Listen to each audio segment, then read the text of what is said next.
Halo Kuridian, saat ini saya sedang berada di Auditorium Kampus 2 Ukrida. Sesaat lagi kita akan menyaksikan acara simposium dan workshop Pekan Ilmiah Dokter 2000. Iya, selamat pagi ya buat teman-teman sejawat semua sekalian. Pertama-tama saya mau mengucapkan terima kasih dulu nih buat panitia yang udah mengundang saya untuk berbagi pengalaman di dalam kesempatan ini.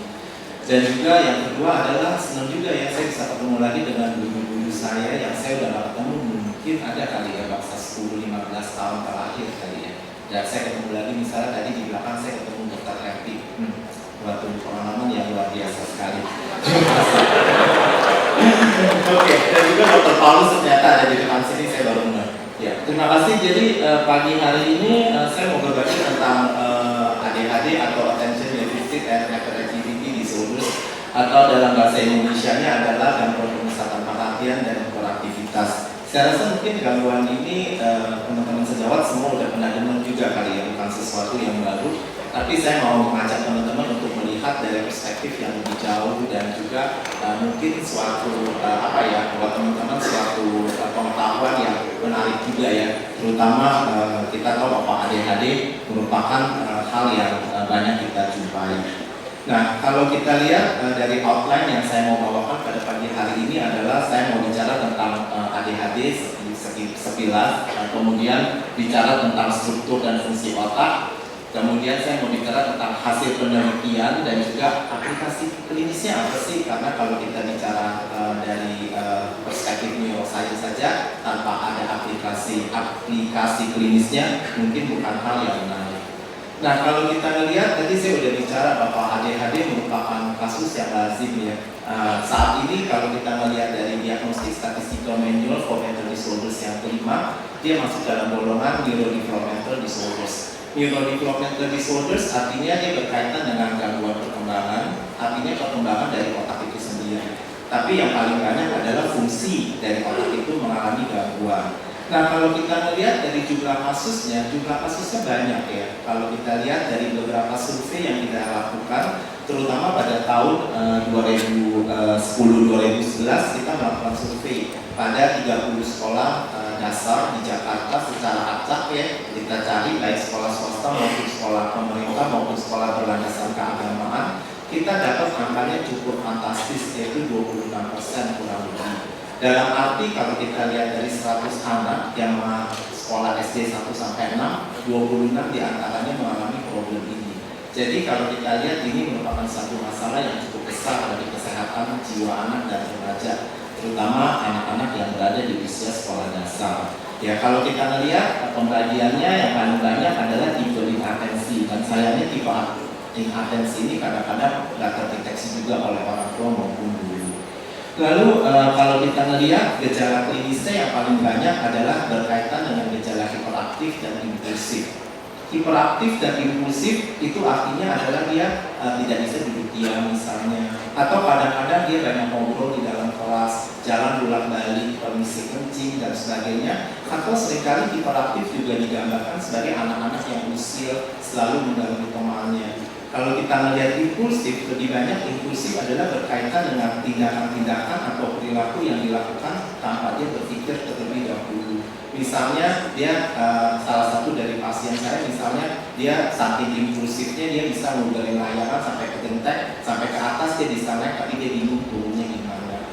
Atau saking impulsifnya juga dia bisa kalau lagi kesel dia bisa nusuk temannya pakai pensil di punggungnya. Jadi beberapa hal impulsif dan agresif bisa bergabung jadi satu. Tentunya kalau terjadi pada seorang anak usia sekolah dasar menjadi masalah yang cukup serius. Kalau kita melihat gejala yang berikutnya adalah gejala inatensi. Gejala inatensi artinya dia nggak bisa memusatkan perhatian dengan baik. Dulunya terangin dia duduk diam kayaknya menyimak, tapi ternyata pikirannya kemana-mana. Dia ngebayangin mungkin dia lagi nonton TV, Naruto, anime, atau game yang dia mainkan, sehingga gurunya ngomong A, pikirannya ke arah B. Jadi kayak masuk telinga kiri, keluar di telinga kanan. Nah, itu gejala inatensi yang seringkali terjadi juga, yang seringkali bisa kita lihat.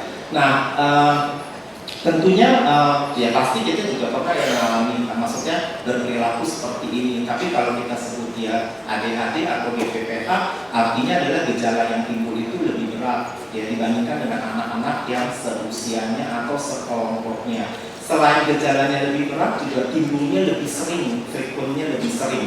Dan yang paling pasti adalah menimbulkan kendali dan distres pada anak. Karena ini kan termasuk gangguan jiwa ya, dalam arti gangguan perilaku atau gangguan neurodevelopmental, pasti ada distres dan disability-nya buat anak ini. Nah, distress dan disability-nya apakah dia itu jadi mengalami kesulitan belajar di kelas sehingga prestasi akademiknya di bawah rata-rata, atau bisa juga distress dan disability muncul dalam bagaimana dia berinteraksi sosial dengan anak-anak yang seusianya. Misalnya dia jadi nggak ngerti norma sosial, atau yang tadi mainnya sangat agresif. Kalau orang mainnya jorok-jorokan, dia jorok beneran gitu. Kalau orang mainnya colek-colekan, dia benar-benar nyolek beneran. Nah, jadi itu dia lebih berat dan dia mengganggu fungsinya dia sehari-hari.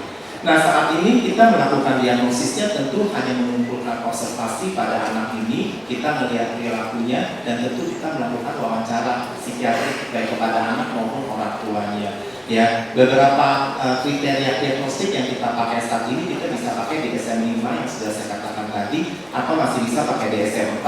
Dan yang pasti tentunya di Indonesia kita mempunyai pedoman penggolongan gangguan jiwa yang ketiga, yang sudah lama ya sebenarnya, yang sudah diterbitkan dari tahun 1993, yang merupakan cerminan dari ICD-10 yang tapi kita masih gunakan sampai saat ini. Jadi ini yang kita lakukan dan kita bisa diagnosis. Nah, lalu apa kaitannya dengan neuroscience? Tadi prolognya, ini intinya. Jadi kalau kita lihat etiologinya sampai sekarang tidak diketahui dengan pasti, sayangnya seperti itu, sehingga kita nggak bisa melakukan referensi. Ya, nah kalau kita lihat dalam 2 dekade terakhir banyak sekali penelitian yang mencoba mencari apa sih yang terjadi pada otak anak-anak dengan GPPH atau ADHD ini, dan tentunya ternyata ujung-ujungnya mereka banyak melihat pada area frontostriatokortikal, dan ternyata paling sering mereka kaitkan dengan sistem dopaminergic yang tidak berjalan dengan baik, terutama berkaitan dengan neurotransmitter dopamin. Nah, itulah yang mau saya kupas bersama teman-teman pada pagi hari ini satu demi satu. Nah, jadi kalau kita melihat, pertamanya aku mau mengajak teman-teman melihat tentang struktur dari otak. Nah, kalau kita melihat struktur dari otak, paling sering ditemukan berdasarkan studi MRI, maka ternyata ada beberapa bagian dari otak dengan anak ADHD ini mempunyai volume yang lebih kecil dibandingkan dengan anak-anak yang tanpa ADHD, terutama di daerah prefrontal cortex, cerebellum, dan juga pada daerah nucleus accumbens. Dan kita tahu pada lobus prefrontal merupakan otak bagian depan dari kita. Ya, kalau kita melihat lebih jauh dari lobus prefrontal, berarti lobus ini adalah tempat di mana fungsi eksekutif itu berlangsung. Fungsi eksekutif artinya adalah fungsi dari diri kita untuk atensi misalnya, ya, organisasi, kemudian juga analisis, problem solving, dan semuanya itu kumpul di lobus prefrontal. Nah, tentu kalau dia punya volume dari lobus prefrontalnya berkurang, apalagi berkaitan dengan neurotransmitter dopamin yang terganggu, kita bisa bayangkan. Jadi berarti dia punya fungsi eksekutif tidak berjalan dengan baik. Kalau fungsi eksekutifnya tidak berjalan dengan baik, tentu organisasi diri dari seseorang terganggu. Jadi ibaratnya kayak mobil nggak ada remnya, jadi mobilnya itu blok. Makanya dia perilakunya kadang-kadang menjadi impulsif, agresif, dia semau-maunya, kadang dia nggak bisa mengontrol dirinya dengan baik. Kalau kita tanya, kalau saya tanya sama anak-anak itu, sebenarnya mereka pengen bisa duduk diam seperti teman-temannya, tetapi dorongan untuk mereka bergerak kadang-kadang nggak bisa mereka kendalikan. Itu juga merupakan suatu tanda bahwa fungsi eksekutif mereka tidak bekerja dengan baik. Nah, lalu kita melihat lagi ada pada daerah nucleus caudatus dan globus pallidus. Pada area ini dikatakan juga penemuannya lebih kecil, tetapi ternyata keuntungannya, tetapi mereka tended to be normalized as children to get older.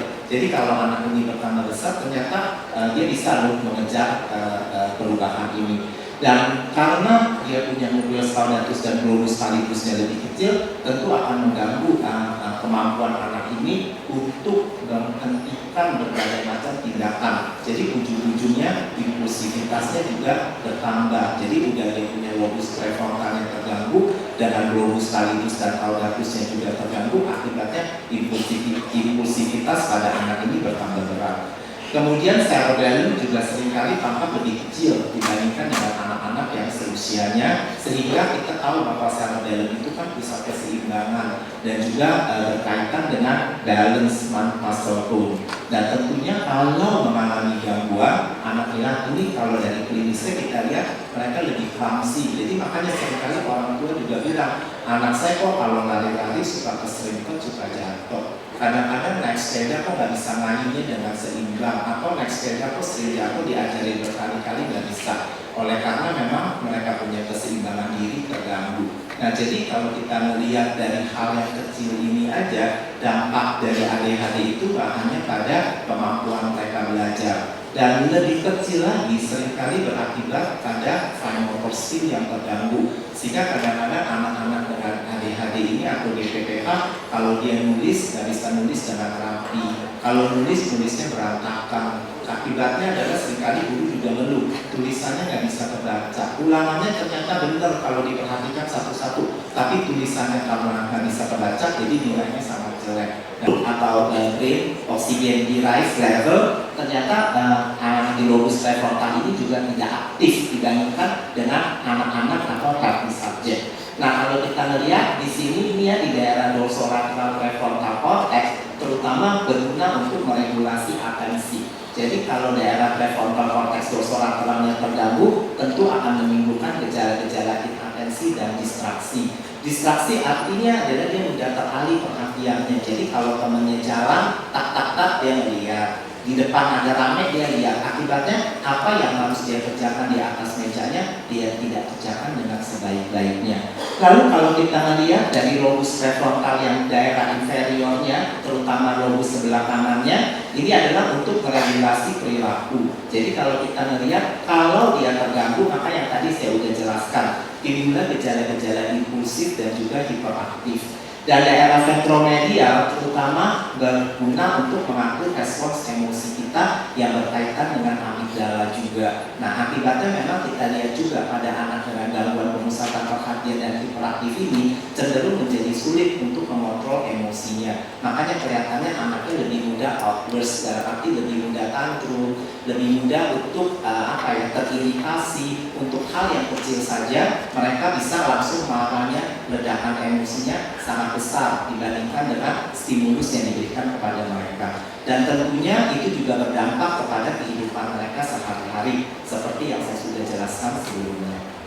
Lalu kita melihat, nah itu semuanya berkaitan tadi dengan gangguan dari neurotransmitter dopaminergic. Karena kita tahu bahwa neurotransmitter dopaminergic ini sangat penting untuk self control, sangat penting untuk proses inhibisi di dalam otak kita yang tentunya terganggu pada anak-anak ADHD ini.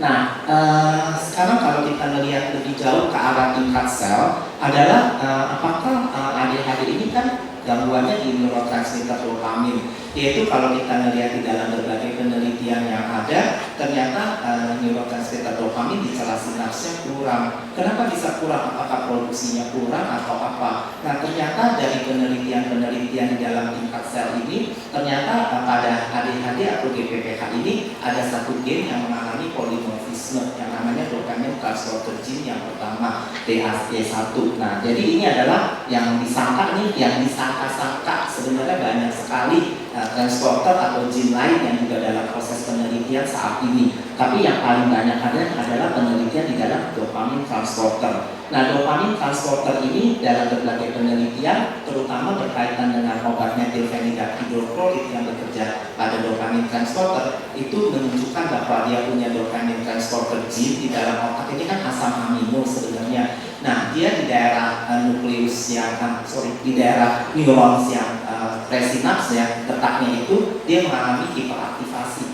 Nah, karena dopamine transporter ini dia asam amino yang berguna untuk mereaktif neurotransmitter dopamin dari celah sinaps balik ke neuron presinaps mengalami gangguan. Nah, karena dia hiperaktif berarti dia mereaktif neurotransmitter dopamin itu begitu banyaknya. Akibatnya kadar dopamin di daerah celah sinaps yang akan berikatan dengan reseptor yang ada di dalam neuron yang posinaps itu mengalami gangguan. Kita coba lihat lagi lebih jauh. Nah, kita melihat berbagai penelitian yang dilakukan mereka mencari sebenarnya ada nggak sih relasinya antara dopamine transporter gene ini dengan ADHD. Ternyata mereka menemukan yaitu ada dua kandidat sebenarnya, yaitu DRD4. DRD4 adalah dopamine reseptor yang keempat ya. Kita tahu bahwa reseptor dopamine itu ada beberapa ya jenisnya, D1, D2, D3, D4 dan ada yang DAR1. Nah jadi mereka menemukan ini. Lalu kita melihat di dalam penelitian ini juga mereka ternyata menemukan bahwa dopamine transporter polimorfisme yang terjadi ini dengan pengulangan di dalam dengan pengulangan 10 kali ternyata berkaitan dengan genotype dari ADHD symptom ya, dan juga respon inhibisi di dalam population sample. Jadi ini saya kasih juga. Nah, dalam penelitian lain mereka juga menemukan kandidat lain yang seperti saya katakan tadi DRD4 ya. Kemudian juga ada adalah adrenergic neurotransmission receptor juga berkaitan dengan si ADHD, atau yang COMT juga berkaitan dengan ADHD. Tapi kenyataannya DRD4 kemudian dari adrenergic gene dan juga COMT ini ternyata masih butuh penelitian yang panjang banget ya, karena hasilnya tidak banyak membuktikan. Jadi yang paling banyak saat ini dihubungkan dengan ADHD adalah dari DAT1 tadi. Nah, lalu kita melakukan penelitian baru-baru ini terhadap anak Indonesia. Jadi kita akan melihat kalau anak Indonesia memang benar-benar anak Indonesia saja, berbeda nggak sih dia punya polimorfisme ini terkait dengan ADHD. Kan kita tahu bahwa ADHD juga frekuensinya atau dia punya proporsinya tinggi di masyarakat. Ini adalah hasil penelitian kami, ternyata kita tidak berbeda banyak. Anak Indonesia ternyata juga mempunyai pengulangan 10 kali untuk terjadinya ADHD. Jadi kurang lebih mirip dengan apa yang sudah dilakukan di negara-negara Asia. Jadi sekali lagi, jadi studinya itu, jadi kita melihat bahwa ternyata untuk populasi anak Indonesia di dalam penelitian yang kami lakukan hanya di Jakarta. Jadi anak Indonesia itu kita ambilnya adalah dari suku Jawa, Sunda, kemudian jadi semuanya adalah tidak ada sebenarnya yang kita pikirkan ras mongoloid tadi. Jadi memang murni adalah Indonesia dari dua generasi terakhir. Tapi kenyataannya dari studi yang saya lakukan lebih jauh dengan melihat hasil yang sama, ternyata saya melihat tentang perjalanan bangsa Indonesia dulu-dulunya, ternyata kita juga dari Hunan dan sebagainya. Jadi mungkin tidak ada yang namanya ras Indonesia murni lagi, karena kita mendapatkan area yang kurang lebih mirip untuk GPP saya tidak bicara untuk gabungan lain. Kemudian nggak bisa jalan. Oke. Nah, penelitian lain adalah menggunakan magnetic resonance imaging yang lain, yaitu saya menggunakan magnetic resonance spektroskopi untuk melihat dalam tingkat sel yang lebih jauh. Ternyata saya mencoba untuk melihat apakah pada anak-anak ADHD ini ada perubahan nggak dari dia punya neurometabolit seperti N-asetil aspartat, glutamat, glutamin dan sebagainya. Nah, kenyataannya adalah didapatkan hasil yang cukup mencerahkan juga. Ya, kalau kita melihat dari NAA adalah sebagai indikator untuk kehilangan neuron, ya, dan juga adanya disfungsi dari tingkat neuron. Kalau glutamat adalah neurotoksin sebenarnya yang akan menghambat fungsi inhibitory. Jadi kalau glutamatnya tinggi maka timbullah efek eksitatori. Dan juga kolin dan myoinositol. Sebenarnya yang saya mau tonjolkan adalah sebenarnya lebih berkaitan, ini adalah hasil MRS ya. Kalau kita melakukan MRS pada otak anak, maka kita akan menemukan rasio-rasio, dan rasio-rasio inilah yang akan saya tampilkan buat teman-teman semua. Dan ternyata pada anak ADHD setelah kita kasih obat metilfenida, NAA tadi masih ingat sebelum di slide sebelumnya saya katakan adalah mencerminkan tentang neuronal loss. Jadi ternyata setelah diberikan pengobatan, ternyata baik di otak prefrontal kanan maupun prefrontal kiri ternyata mengalami peningkatan. NAA meningkat berarti neuronal loss-nya atau neuron dysfunction-nya bertambah baik. Jadi sebenarnya membuktikan juga glutamat itu juga seperti itu, menunjukkan adanya penurunan dari glutamat. Ya, dengan demikian memang karena dikasih obat maka efek eksitatorik dari otak juga menurun dan inhibitorik dari anak menjadi lebih baik. Makanya kontrol diri mereka menjadi lebih baik.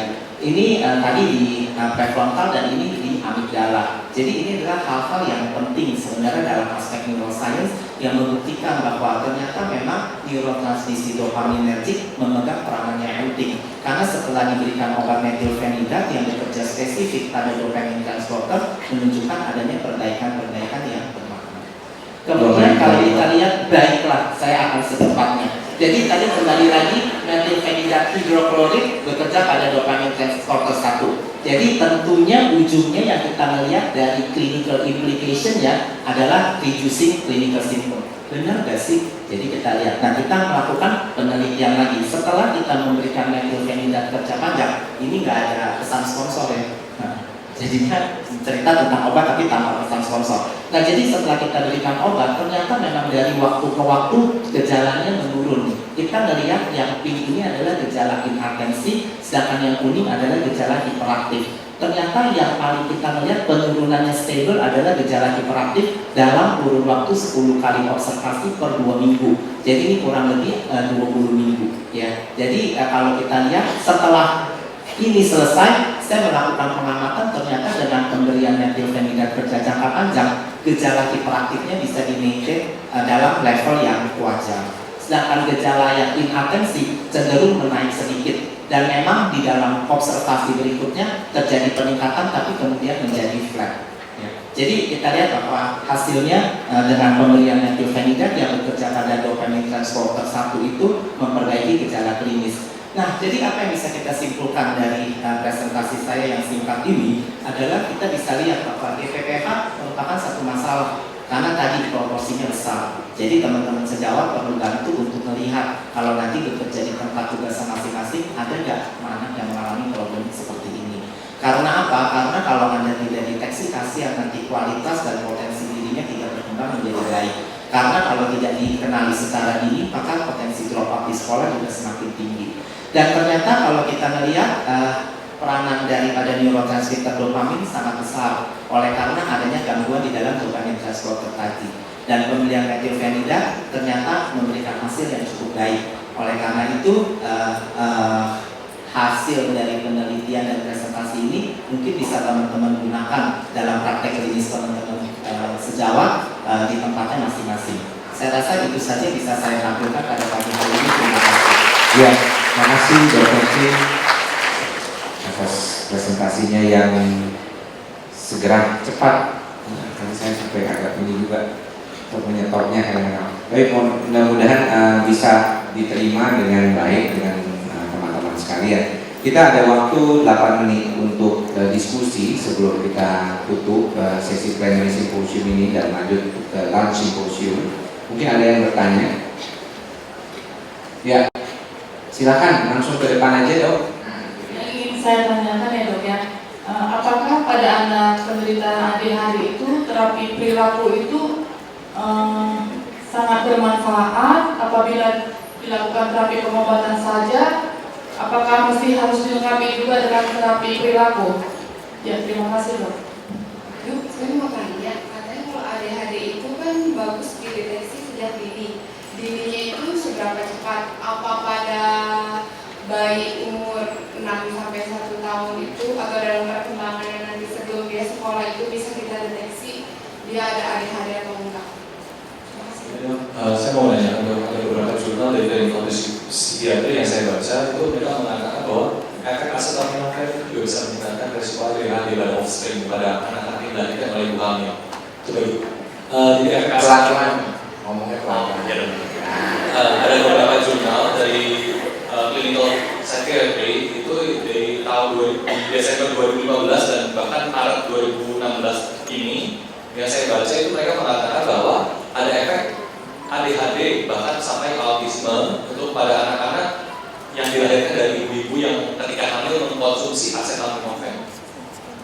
Terima kasih. Nah, kalau kita melihat memang saya menyoroti tadi adalah banyaknya adalah penggunaan obat. Tapi kalau kita melihat dari guideline yang memang untuk anak-anak dengan ADHD atau GPPH ini dan juga kita berpatokan pada beberapa guideline di luar negeri terutama dari multimodal treatment approach, maka terapinya harusnya memang dari aspek yang multimodal juga. Nah, jadi kalau kita melihat dari penelitian yang mereka lakukan, kalau hanya pemberian obat saja, ternyata efek size-nya itu kurang lebih 0,7. berarti adalah kurang lebih 70% gejalanya bisa teratasi dengan pemberian obat. Tetapi kalau digabung dengan pemberian terapi perilaku, terutama adalah behavior modification, maka treatment atau efek size-nya akan menjadi 0,9. Jadi lumayan, tetapi ternyata terapi perilaku saja hasilnya kurang memuaskan, yaitu cuma 0,3 saja efek size-nya. Jadi saran saya adalah tentu yang terbaik adalah memberikan terapi kombinasi.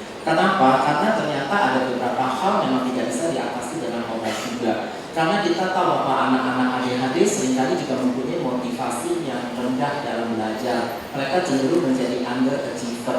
Nah, tentunya obat nggak bisa serta-merta membuat mereka bermotivasi tinggi buat belajar. Nah, untuk itu maka mereka perlu mendapatkan beberapa modifikasi perilaku agar mereka mempunyai interest dan motivasi yang lebih baik. Yang pertama, yang kedua juga obat tidak bisa mengubah perilaku yang tadinya buruk menjadi serta-merta langsung dapat obat terapinya menjadi perilakunya menjadi baik. Tentu dia membutuhkan juga apa yang baik dan apa yang tepat buat perilakunya, dan itu bisa dikerjakan dengan terapi perilaku. Lalu yang kedua, deteksi dini sangat penting buat anak-anak dengan GPPH. Nah, kalau kita melihat dari 0 to 3 classification, jadi 0 to 3 itu adalah terutama klasifikasi perilaku untuk anak-anak di bawah 3 tahun.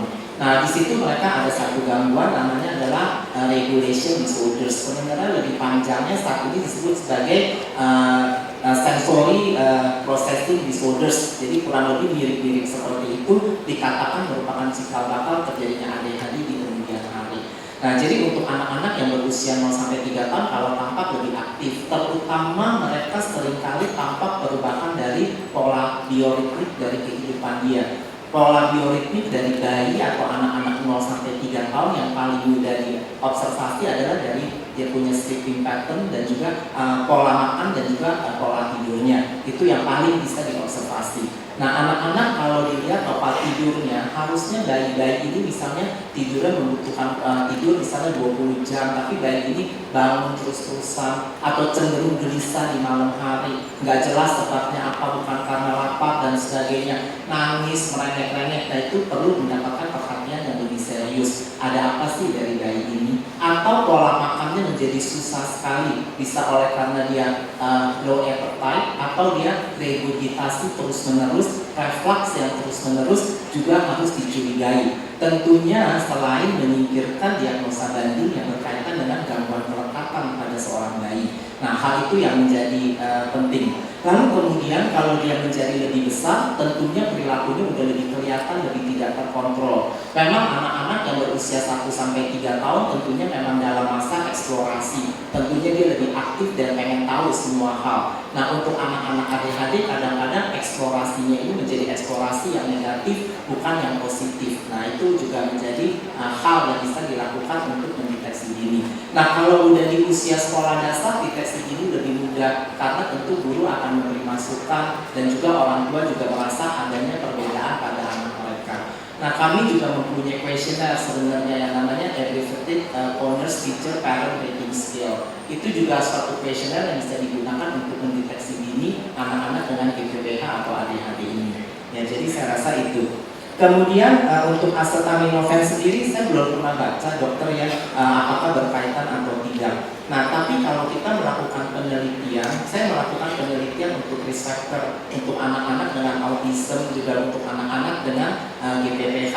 Saya sih menanyakan memang berbagai macam obat yang mereka minum selama masa kehamilan, baik acetaminophen maupun beberapa vitamin atau suplementasi yang biasa diminum oleh ibu hamil. Ternyata hasil kami sih tidak mendapatkan hasil yang berbeda bermakna dibandingkan dengan kontrol normalnya. Lalu itu yang pertama. Yang kedua, yang paling mempunyai resiko yang paling tinggi sebenarnya adalah merokok pada waktu hamil, atau baik dia perokok pasif maupun dia perokok aktif. Karena itu menghasilkan OA yang cukup tinggi, sampai 3-7 kali lebih tinggi dibandingkan dengan ibu-ibu tanpa merokok. Nah, kemudian resiko yang kedua yang paling sering untuk terjadinya gangguan pemusatan perhatian dan hiperaktif ini adalah problem pada masa persalinan, seperti adanya lilitan tali pusat, kelahiran dengan letak sungsang, dan itu lebih beresiko, atau adanya ekstraksi vakum dan juga merupakan memberikan kita resiko yang cukup tinggi.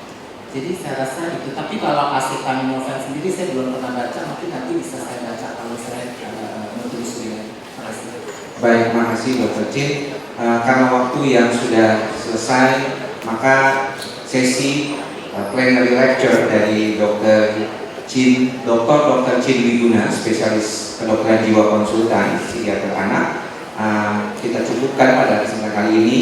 Dan kita ingat tadi apa yang dikatakan Dr. Chin bahwa ADHD atau GPPH ini prevalensinya besar. Di dalam praktek sehari-hari kita sebagai dokter akan kita banyak temukan, dan sangat penting buat kita untuk mendeteksi awal karena akan berhubungan banyak dengan kualitas hidup anak itu sendiri dan juga lingkungannya. Saya ucapkan terima kasih banyak kepada Dr. Chin yang sudah memenuhi undangan kami, dan terima kasih sekali lagi Dr. Chin. Saya serahkan sementara ke MC dulu. Terima kasih. Baik, terima kasih Dr. Andri, terima kasih Dr. Chin sebagai pembicara dan juga Dr. Ini sebagai sekretaris. Kita akan masuk ke lunch simposium. Lunch simposium pada siang hari ini akan dimoderatori kembali oleh Dr. Andri. Kepada Dr. Andri, waktu dan tempat kami persilakan. Terima kasih MC. Pada kesempatan kali ini di dalam lunch simposium kita akan mendengarkan paparan dari Dr. Michael Indra Lesmana, spesialis mata, tentang selective laser trabeculoplasty carbon roll in glaucoma. Saya bacakan sedikit kurikulum vitae dari Dr. Michael Indra Lesmana, spesialis mata.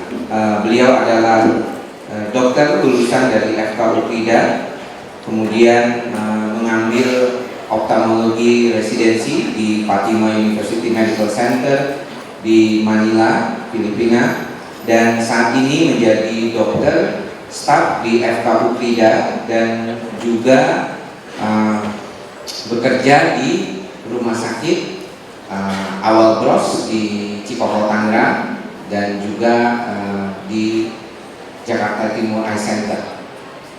Waktu dan tempat kami persilakan dokter, ada waktu 40 menit totalnya untuk mempresentasikan makalahnya.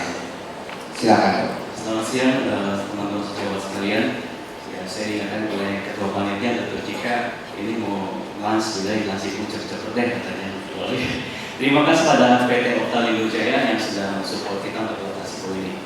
Ya, saya bahkan topik ini tentang selektif laser trabeculoplasty. Ya. Sebenarnya ini sudah teknik lama, ya, sekitar tahun 2000-an awal. Ya.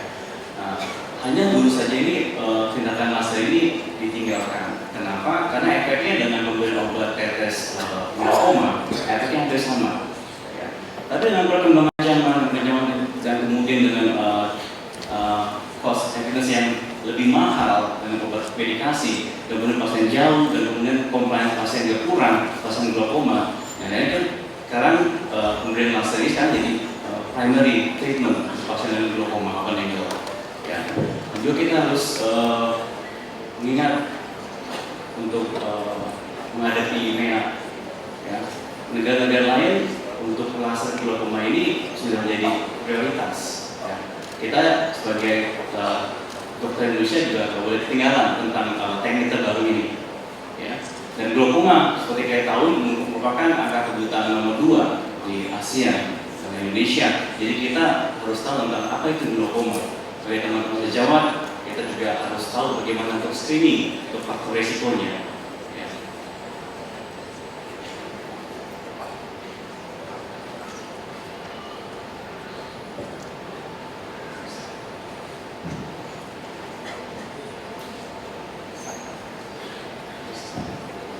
Dr. Michael bisa bilang slide aja mungkin karena ada kesalahan teknis sebentar. Ya, nanti saja dok. Ya. Di Amerika baru ini dilegalkan tentang marijuana untuk pengobatan untuk glaucoma. Ya. Tentu dengan seleksi yang ketat. Ya, marijuana kita tahu Indonesia aktif THC, tetrahidrocannabinol itu untuk bisa ada peningkatan penurunan tekan intraokular. Hanya saja punya efek samping yang lain secara sistemik. Jadi untuk pemberian marijuana ini dibatasi. Ada beberapa cara dengan pengisap ataupun IV ataupun secara oral ataupun tetes. Tapi yang paling efektif dengan pemberian dengan mengisap marijuana. Hanya efeknya hanya 2-3 jam. Jadi pasien-pasien yang sudah terregistrasi untuk kegiatan penelitian ini harus mengisap sampai 6-8 batang marijuana.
Ya, pasien glaukoma, kalau misalnya satu pasien glaukoma itu 2 atau 3 anggota keluarganya akan terganggu aktivitasnya karena masuk satu pasien glaukoma.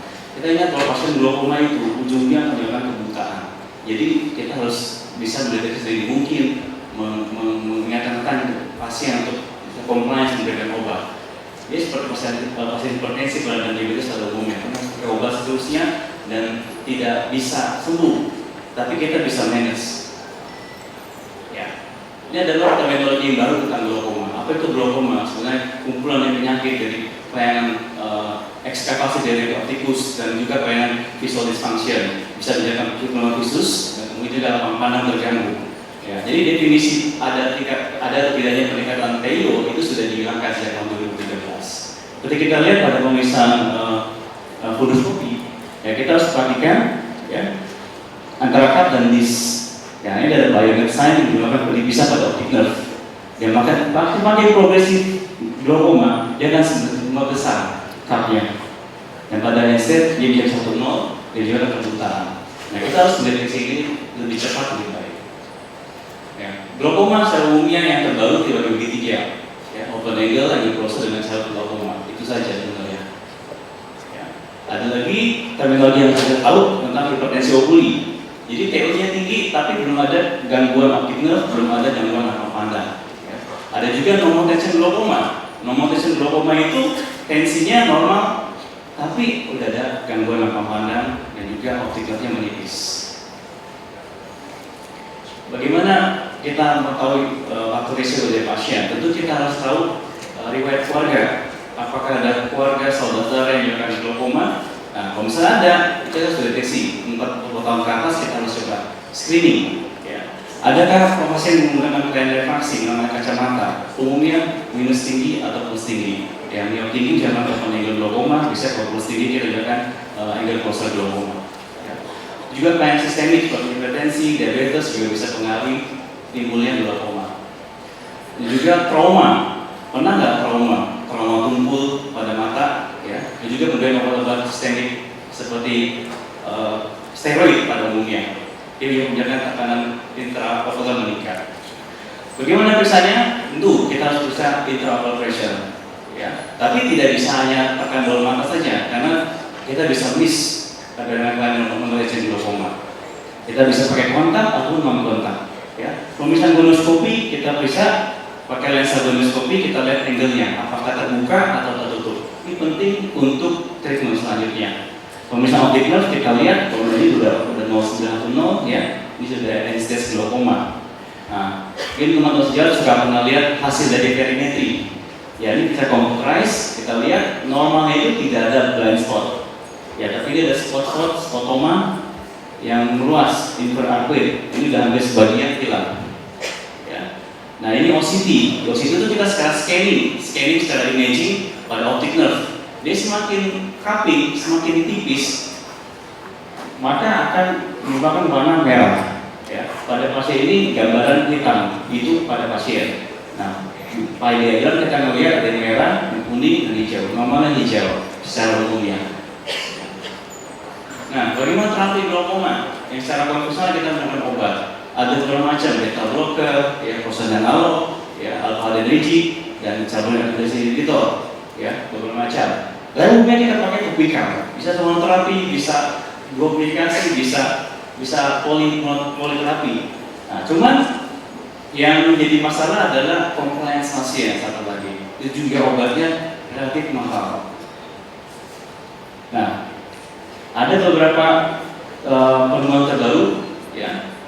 Kita memberikan prostanolol itu secara plak, kita taruh di puntung kanan kuli, itu bisa bertahan 1 bulan.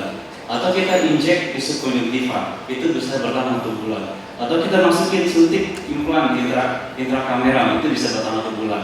Tapi tidak semua pasien bisa membeli obat itu kan cukup mahal dan resikonya lebih besar dibanding obat topikal biasa. Nah, misal topikal tidak efektif, ya kalau obat oral, kalau inhibitor itu bisa menurunkan tekanan bola mata. Hanya efeknya bisa stemikal, bisa pelayanan ginjal dan sebagainya. Nah, kemudian kita terapi dengan masa surgery. Nah, akan kita bahas tentang SLT. Dan kalau masa surgery tidak efektif, kita bisa melakukan filter surgery, yaitu operasi trabekulotomi secara konvensional. Yaitu kita membuat flow baru, kita membuat aluran baru di bawah konjungtiva akan menembus kecewa. Jadi kalau misalnya tekanan bola mata tinggi, dia akan sumurnya akan mengalir di bawah konjungtiva, dia akan membuat stabil. Nah, yang kedua lagi kita melakukan taruh implan di bawah konjungtiva dan kita masukkan ujung implannya di COA tanpa membuka konjungtiva. Ya. Banyak komplikasi, ya, side effect dari obat-obat terapi dan juga kontraindikasi. Bisa beta blocker kita nggak bisa kasih pada pasien yang asma. Bagaimana dengan prostanolol? Dengan pemberian jangka panjang, bisa dilakukan hipertrikosis atau bulu mata lebih panjang. Ini ada bagusnya sedikit daripada kita cangkok bulu mata, ya, kita bisa pakai prostanolol. Ya. Nah, efek samping kedua pada prostanolol adalah dengan hiperemia. Ini mata pasien lebih merah dan juga bisa hiperpigmentasi pada iris maupun airnya. Komplikasi dari operasi trabekulotomi sendiri adalah infeksi. Jadi salurannya itu atau bulatnya itu infeksi jadi diabetes, atau decuknya itu expose keluar, itu jangan infeksi juga. Atau alveolnya bocor, dia bocor, tekanan intraokular menurun sehingga konsistensi dari bola mata menurun, koroida pun akan mengkerut sehingga jadi hipotonik makulopati, jangan visus menurun. Atau peningkatan dari tekanan intraokular yang tinggi, kemudian kita operasi yang terlalu ngedrop akan dilakukan perdarahan. Yang kita takutkan adalah terjadi supraocular hemorrhage. Umumnya pada pasien dengan terjadi supraocular hemorrhage akan dilakukan kebutaan. Jadi saya selalu inform pada pasien dengan pre atau post sebelum trabekulotomi ada kemungkinan kebutaan. Jadi kita harus inform benar. Nah, komplikasi berikutnya pada pasien operasi adalah katarak. Ini umum terjadi, ya. Atau outflow terlalu berlebihan sehingga jadi ptisis bulbi, bola matanya mengetes. Ya. Nah, laser sangat berkembang. Dulu kita argon laser, yak laser, direct laser. Nah, sekarang kita baru ada frekuensi yak laser. Kenapa disebut selektif laser frekuensi? Selektif itu karena dia memilih pigmen tertentu trabekulotomi yang bertanggung jawab untuk outflow-nya itu. Ya. Kalau argon laser dia merusak trabekulotomi, dia bisa juga menekan bola mata, tapi efeknya lebih destruktif dibanding selektif. Ya. Dia menstrukturisasi trabekulotomi, ya. Yang dulu STT ditinggalkan, sekarang ini STT jadi primary terapi untuk open angle glaucoma. Ya. Sebelum berikan terapi ini, umumnya kita anestetik, ya, dan juga obat penuntakan bola mata. Kita tekan lensa endoskopi, kita lihat trabekulotomi, ya. Berbeda dengan SLT dan ALT. ALT argon laser, ya. Argon laser spotnya lebih kecil, lebih destruktif. Dan kalau misalnya terjadi dilakukan ALT, argon laser, kita tidak bisa mengulang. Berbeda dengan selektif, kalau selektif spotnya lebih besar, dia tidak destruktif, dan kita bisa mengulang kembali kalau misalnya efektifnya kurang baik. Bisa tolong diklaim videonya. Ya, ini teknik selektif laser trabekulotomi dengan endoskopi, ada spot, kita laser, kita lihat bubble keluar. Nah, itu juga energi sudah cukup.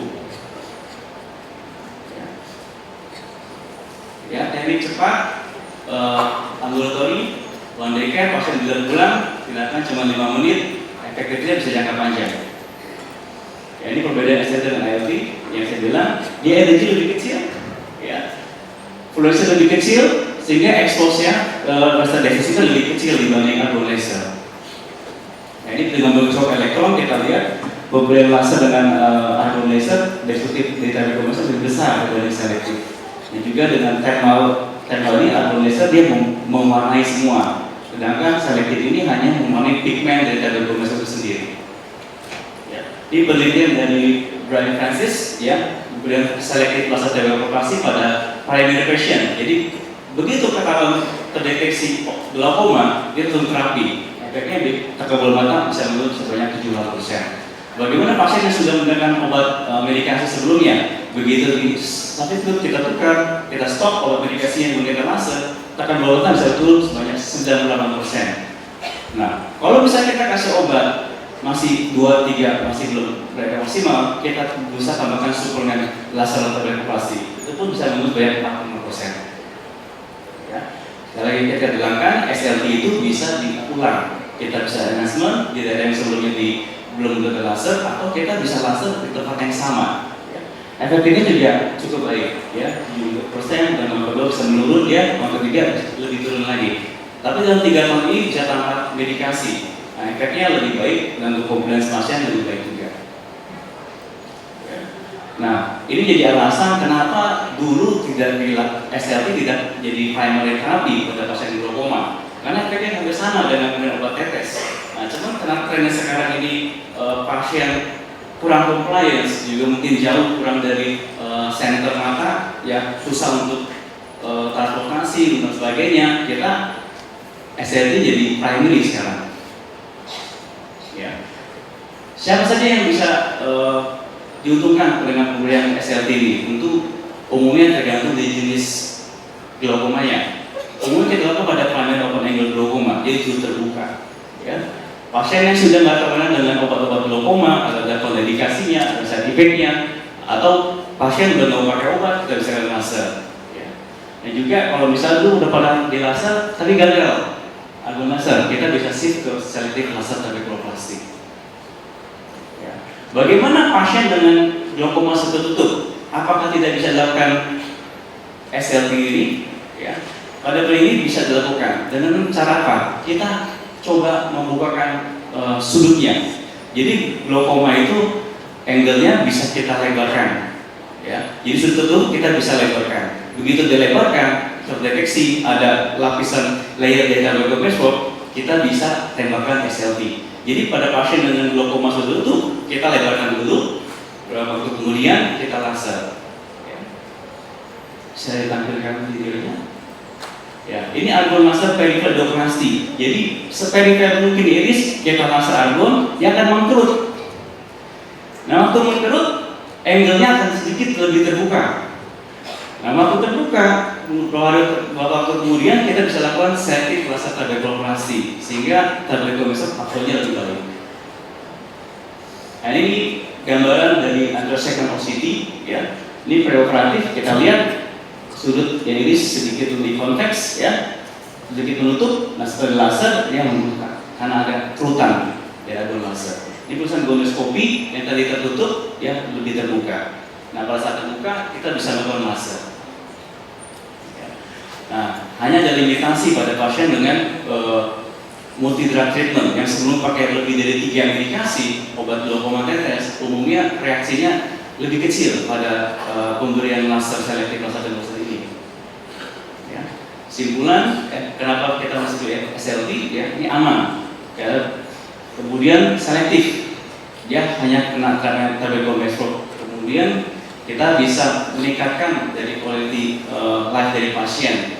Karena pasien glaukoma itu pada umumnya dia akan swapping dokter, satu ke dokter satu dan dokter lain, dia akan terus akan dari pokoknya mau sembuh, pokoknya mau sembuh, pokoknya mau lihat, dia akan terus seperti itu. Terus kemudian dia akan mengalami depresi pada umumnya, ya. Dan sehingga satu pasien glaukoma 2-3 orang keluarga akan terganggu produktivitasnya. Makanya kita harus lebih agresif pada pasien glaukoma. Ini di FMC di Hospital Krida, ini teman-teman sejawat kapan waktu FMC atau untuk gabungan kita di FMC untuk mensupport Ukrida, dan juga kita akan membangun Ukrida, jadi kita akan butuh teman-teman sejawat untuk membangun alumni kita sendiri. Terima kasih. Baik, terima kasih banyak Dr. Michael yang sudah memaparkan presentasinya. Sebenarnya memang untuk lunch symposium ini tidak ada diskusi, tetapi karena waktunya masih tersisa 20 menit lagi, saya mau tanya dulu Dr. Michael, boleh? Kalau ada yang lain ya, silakan. Ada yang mau bertanya, silakan maju langsung ke depan mic. Kita ada waktu cukup banyak sebelum kita makan siang, walaupun memang agak terlambat dari apa yang dijadwalkan dengan buku acara. Silakan.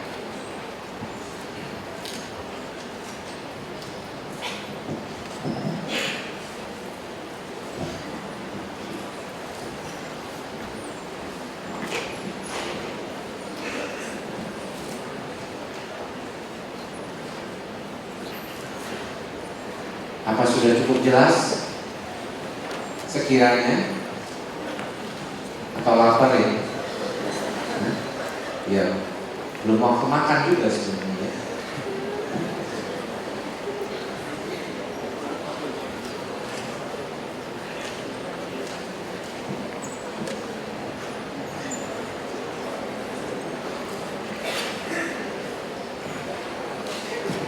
Ya kalau nggak ada yang nanti saya mau tanya lah. Dr. Michael, apakah biasanya kalau kita prosedur yang berkaitan dengan mata ini saya lihat memang begitu masif ya, kita lihat perkembangan teknologi di bidang manajemen teman-teman dokter mata ini sangat baik. Nah, untuk apakah selective laser trabekuloplasti ini punya efek samping yang mungkin agak dikhawatirkan gitu? Karena ada beberapa teman mungkin pikir kalau pakai laser nanti salah meleset atau apa gitu ya, makanya kita lihat juga beberapa perkembangan yang untuk hal tertentu sudah nggak ada yang misalnya terus menerus pakai 3D lah atau apa seperti itu supaya makin tambah baik. Nah, gimana tanggapan Bapak Michael? Iya, terima kasih Dr. Andri. Untuk laser tentunya kita ada titik fokusnya. Dia kalau nggak fokus dia tidak akan pada targetnya. Kecuali salah tembak atau pasiennya tiba-tiba profit dia bergerak, itu bisa saja terjadi. Tentu sangat kecil kemungkinannya. Ya, efek samping bisa yang terjadi adalah peningkatan tekanan intraokular pasca laser. Itu pun hanya sesaat dan itu kita bisa berikan anti glaukoma post laser. Terus kemudian bisa terjadi adalah uveitis atau radang inflamasi pada jaringan uvea, umumnya iritis anterior, itu pun hanya ringan. Ya, yang lain sih hampir nggak ada. Ya. Di FMC ini ada sudah. Nah, kita punya yang argon laser dan yang laser. Yang selektif mungkin di rumah sakit Ukrida Arjuna.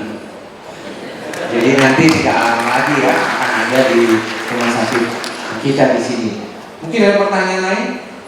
Iya, silakan bertanya. Di bagian kulit ada yang namanya herpes zoster frontalis ophthalmicus. Kita biasanya konsultasi ke bagian mata, tapi biasanya mereka nggak mau. Jadi saya bilang udah diobservasi aja, jangan sampai ada vesikel di kornea. Itu kan radang kira-kira. Saya yakin tekanan intraokulernya meningkat. Kedua, apakah mungkin dia dapat menyebabkan glaukoma? Terima kasih. Siap, saya Hendra dari Ukrida. Mau nanya kan tadi untuk yang terapi selektif laser trabekuloplasti didahului dengan argon laser dulu ya dok ya. Sebelum itu apakah tetap ada persiapan dengan infus manitol atau dengan topikal boleh penjelasannya? Terima kasih. Tidak selalu kena okular, mungkin hanya papeda saja. Ya, tapi ada khas kalau misalnya ada vesikel di hidung yang kita sebut Hutchinson sign.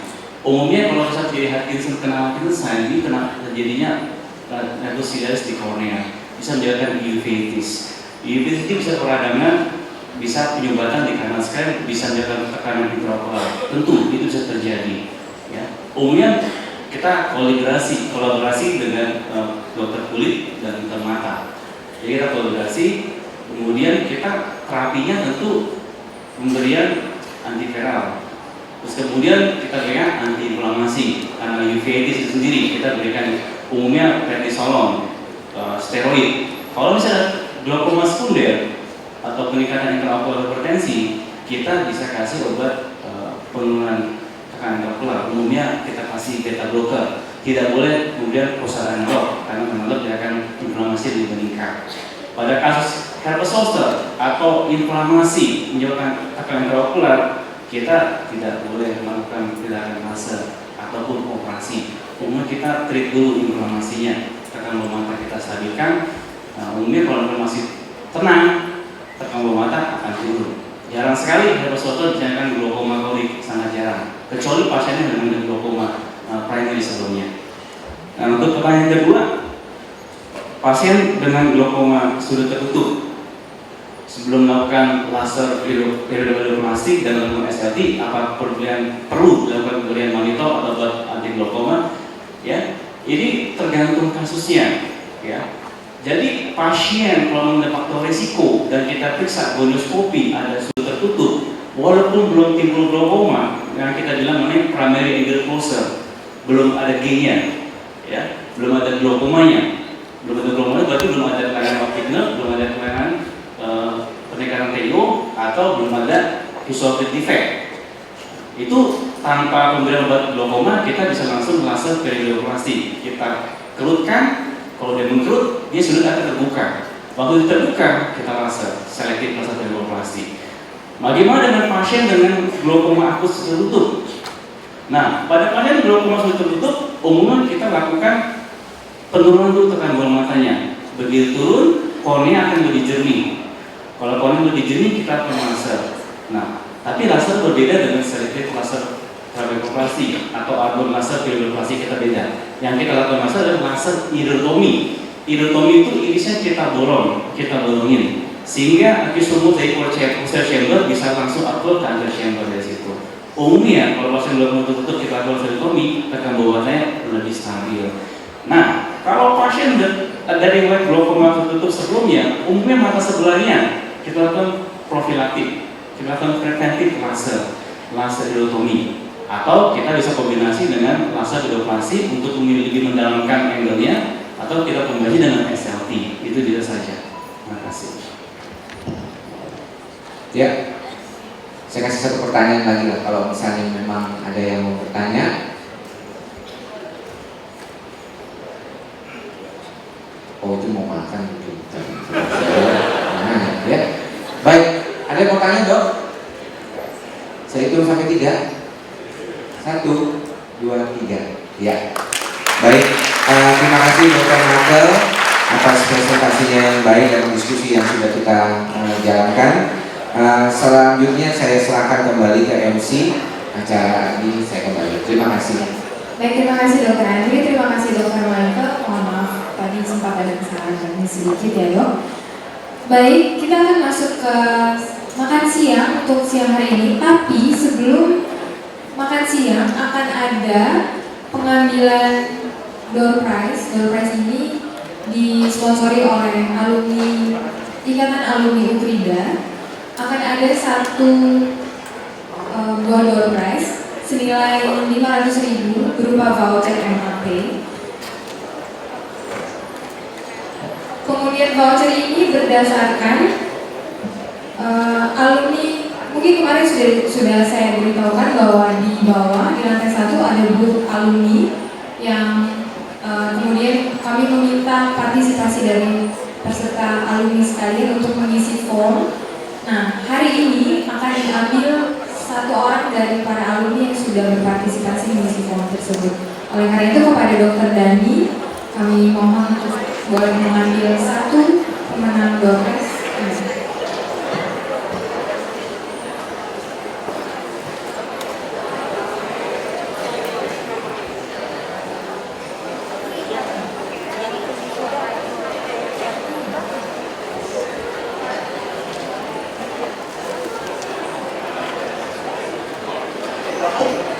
Dr. Fernando. Dr. Fernando, apakah ada? Dr. Fernando. Dr. Fernando 1. Oh, Baik. Ya, kepada Dr. Hood, kami mohon boleh memberikan hadiah kepada Dr. Fernando. Sini ya, Dok.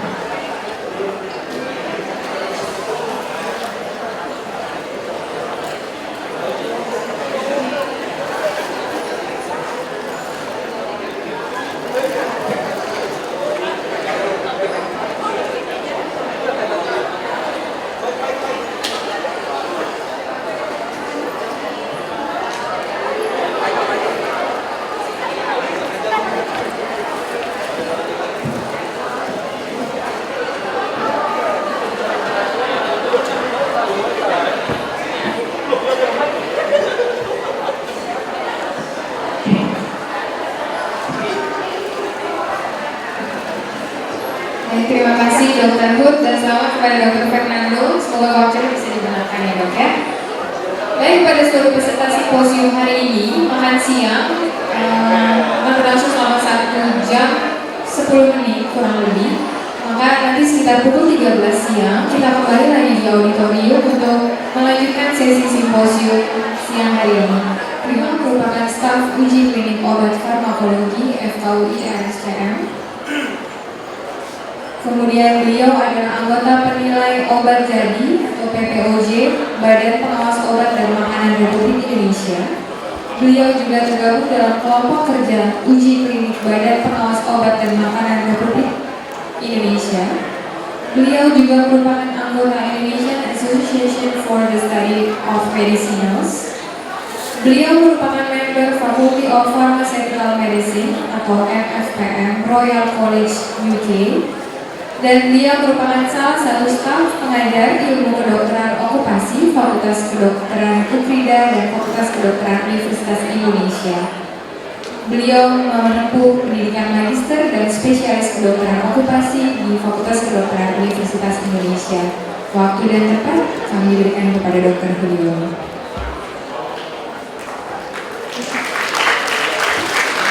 Kepada Dr. Julio, selaku sekretaris kami persilakan.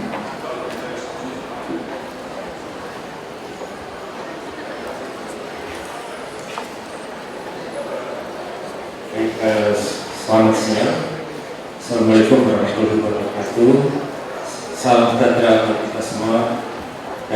Pada siang hari ini kita bersyukur sampai saat ini masih lumayan cukup banyak yang hadir dan bertahan, dan kita akan masuki simposium ke-7 yaitu diabetes mellitus and metabolic syndrome aktif. Di sini akan ditampilkan 2 pembicara. Yang pertama dengan judul The Latest of Diabetes Mellitus Management in Clinical Practice oleh Profesor Dr. Mardi Santoso, DTMH, SPPD, KND, MASI Fase. Dan kedua judulnya adalah Patofisiologi Diabetoporosis dan Farmakoterapinya oleh Dr. Suwati Kasuherman, SPFK Konsultan. Dan untuk mempersingkat waktu, kita mempersilahkan Sekretaris Sidang Dr. Dominik untuk menyampaikan CV Prof. Mardi satu persatu. Berikut saya sampaikan CV dari Prof. Dr. Mardi Santoso, DTMH SPPD KMD Finansi Fase. Beliau lahir di Tanjung Karang 4 November 1946. Beliau merupakan lulusan FKUGM tahun 1974. Beliau mendapatkan diploma Tropical Medicine and Hygiene dari Mahidol University Bangkok tahun 1983. Beliau lulusan spesialis penyakit dalam FK Universitas Indonesia pada tahun 1986. Beliau mendapatkan S3 Kesehatan Klinik Pasca Sarjana dari Universitas Gadjah Mada pada tahun 2003. Beliau merupakan konsultan subspesialis endokrin, metabolik dan diabetes dari FKUI tahun 2006 dan merupakan fellow American Clinical Endocrinology. Riwayat pekerjaan, Beliau merupakan kabak penyakit dalam RSUD Koja pada tahun 1987 sampai 2004. Beliau merupakan kepala klinik endokrin dan diabetes Rumah Sakit Kali Tamburan dan Rumah Sakit Omni Pulau Mas hingga sekarang. Beliau merupakan dosen tetap UKRIDA bagian ilmu penyakit dalam, dan beliau merupakan dekan Fakultas Kedokteran UKRIDA. Beliau juga merupakan profesor dari FK Universitas de la Salle Filipina dari 2012 hingga sekarang. Kepada Prof. Dr. Mati Santoso DTMK SPPD KMD Finasi Fase, waktu dan tempat kami persilakan.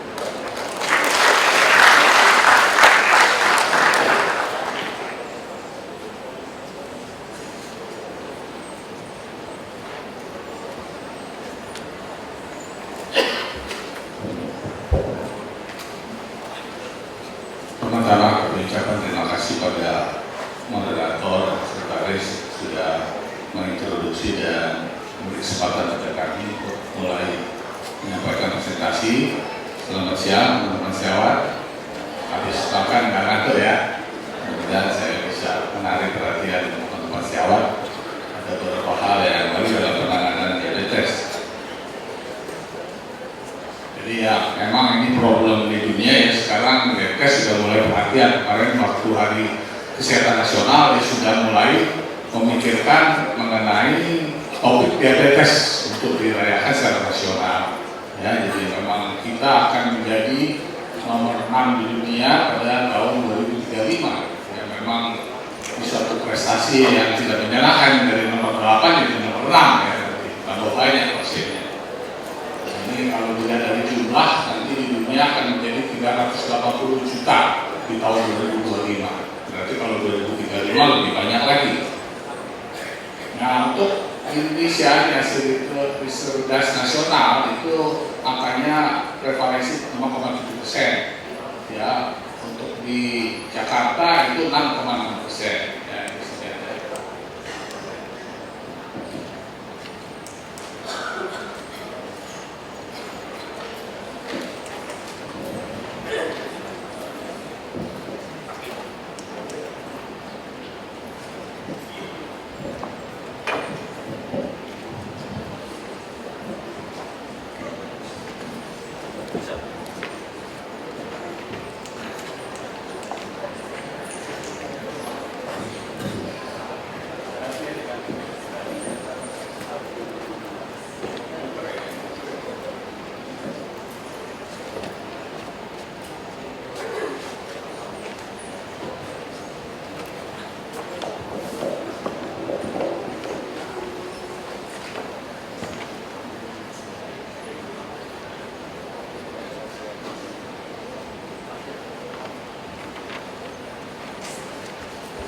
Dewasa.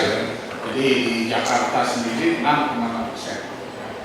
Ya, ini tahun 2007, kemudian sudah angka data yang baru keluar dari Kementerian Kesehatan. Memang jumlah cukup besar untuk di Indonesia. Ya karena kenapa kita selalu harus serius dengan diabetes ini? Karena jumlahnya makin lama bertambah banyak, umurnya juga bertambah panjang. Ya.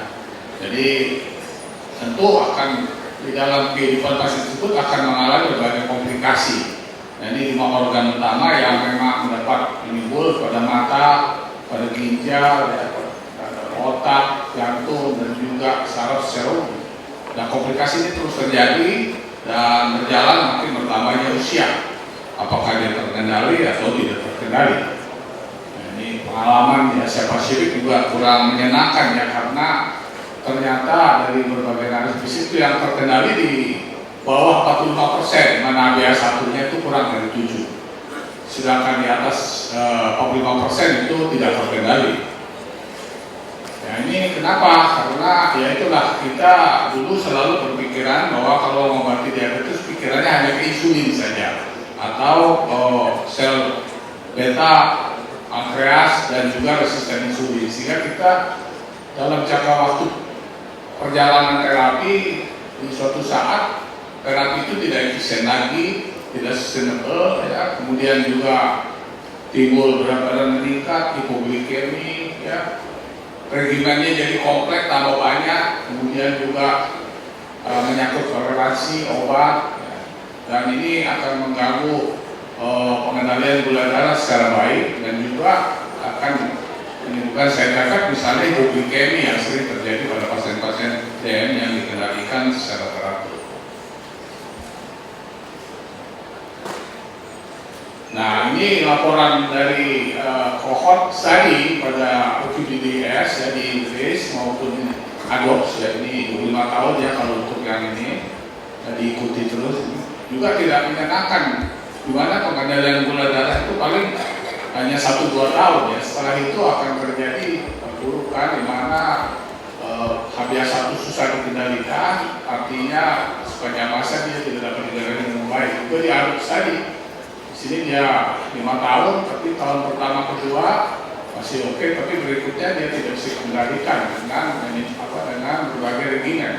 Ya, ini pengalaman yang nanti akan kita jadikan pemikiran dalam pengobatan yang akan datang. Dan ini juga dari laporan di AACE, American Association of Cardiology, American Diabetes Association, berbagai cara ya, tapi tetap aja terkendali sebentar naik. Dengan monoterapi, dual terapi, triple, oral plus insulin basal dengan multiple injeksi tetap saja tidak terganggu.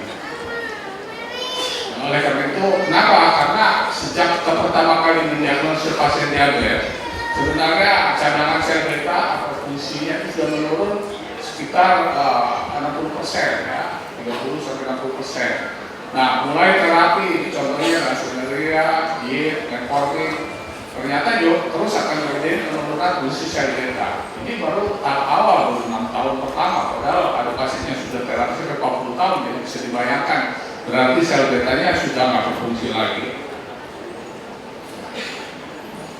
Padahal kalau kita melihat pengalaman dari Inggris, prospek tadi, kalau kita bisa menurunkan harga 1% saja, keuntungannya udah bukan lagi.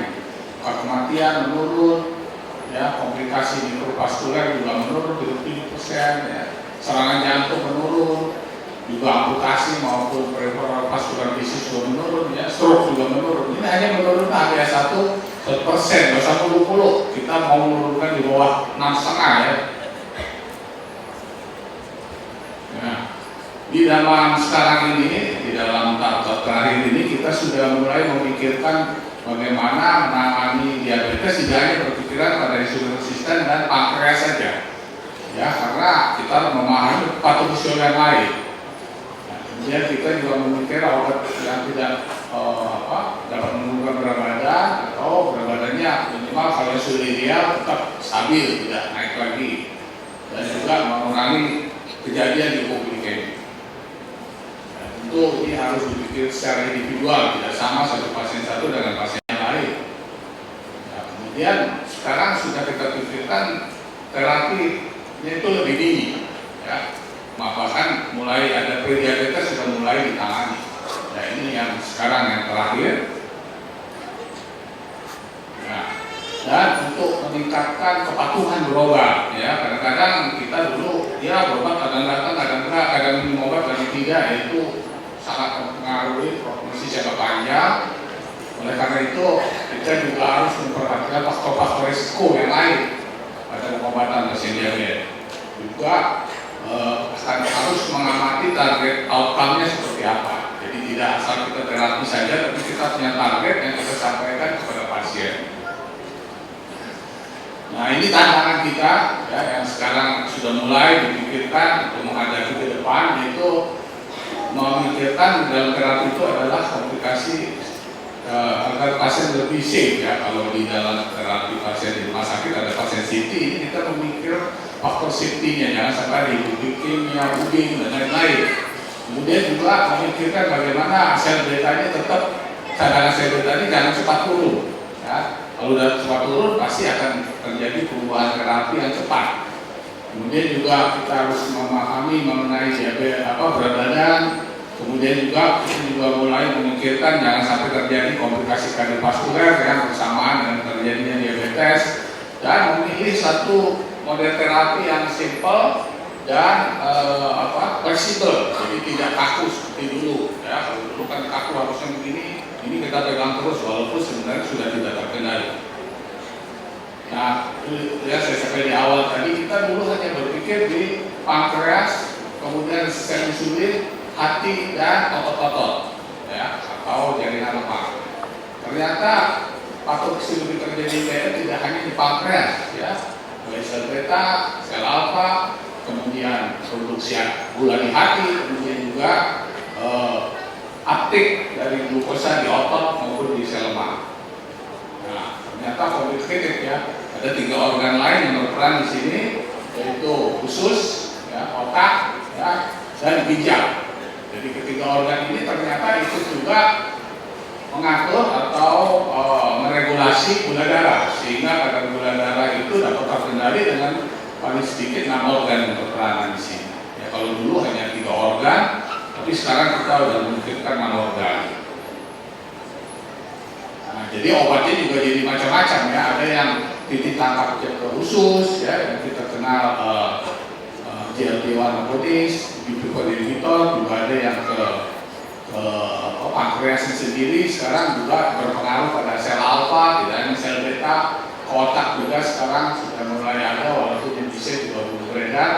Kemudian juga terhadap ginjal ini yang baru, di mana dia dapat meningkatkan ekspresi gula melalui ginjal. Nah, pada diabetes itu terjadi peningkatan reabsorpsi glukosa melalui tubulis renalis. Nah, oleh karena itu, nah ini nasib terapi yang lalu bagaimana? Kan kita sekarang punya treatment di puskesmas, ada metformin, levetiracetam, itu kombinasi yang baik zaman dulu. Tapi sekarang banyak yang mengalami kegagalan atau failure, ya. Dulu sering kita sebut secondary failure. Jadi panduan yang lama, metformin plus hukum kombinasi, ya, kombinasi obat, ya, yang berbeda efek, kemudian 3 obat yang berbeda efek, ya, bahkan kalau pasiennya nggak mau disuntik sampai 4 obat, nah itu tidak efektif lagi karena akan mempercepat terjadinya kerusakan sel beta. Nah, oleh karena itu sekarang sudah banyak pasien yang menggunakan insulin intensif treatment, ya, jadi terapi insulin yang masif sekarang, karena ya itu mungkin zaman dulunya kita sudah banyak menggunakan kombinasi-kombinasi yang juga sebetulnya mengurangi cadangan sel beta pankreas. Dan itu sekarang kita memikirkan model terapi yang baru yang tadi kita tahu berefek ke usus, ke ginjal, juga ke otak. Nah, ini yang konsensus yang lama, ya, kombinasi 1-2 obat. Yang pertama pasti kita harus memperbaiki gaya hidup, ya, menurunkan berat badan, diet, jasmani. 3 hal ini yang memperbaiki gaya hidup. Tapi ini jarang sekarang. Kebanyakan sudah mulai terapi, monoterapi, kombinasi, ya, atau kombinasi dengan 3 obat, ya, atau kombinasi obat ditambah basal insulin, atau kalau nggak bisa ya gaya hidup langsung dengan insulin intensif. Nah, inilah yang tadi yang kita sebutkan, gaya hidup dan pengobatan insulin intensif. Ini cara lama, obat-obatnya masih ingat teman-teman, di kuliah-kuliah dulu selalu disinggung obatnya ada short acting, intermediate acting, ya, yang long acting sudah jarang. Ya. Nah, ternyata dia punya modalitas baru, yaitu adanya DPP-4, GLP-1, SGLT2, ya, yang terginjal, glukagon, insulin, dan lain-lain. Nah, ya, inilah mekanisme terjadinya diabetes. Sekarang kita punya 8 regulasi. Jadi ada 8 kelainan di mana dapat meningkatkan kadar gula darah. Ya. Jadi ada di pankreas itu minimal sel alfa, sel beta. Sel alfa kekurangan sekresi insulin, sel beta kekurangan sekresi insulin, sel alfa meningkatnya glukagon. Ya. Jadi juga kalau di hati terjadi peningkatan produksi sel hati, terutama pada waktu kita tidak makan. Nah, ini juga ada neurotransmitter, yaitu golongan dopamin, ya. Kemudian juga terjadi uptake, kalau ini lama karena resisten, ya, ini terjadi peningkatan, terjadi reabsorpsi dari glukosa di tubulis renalis. Nah, ini beberapa uptake juga yang terganggu karena resisten insulin. Nah, jadi kita sekarang mulai punya pengendalian dengan obat-obat yang terbaru, yaitu golongan incretin mimetic atau GLP-1 agonis, ya, yang sudah ada di Indonesia 1 macam, ya. Ini ada glucagon, kemudian incontinency, cervical incontinence udah banyak ya, hampir ada semua ini sekarang. Kecil itu baru ada satu, dapat glifosin, persida, ya, kemudian yang amilin kita belum masuk, tujuan teroris yang untuk di otak belum ada, ya.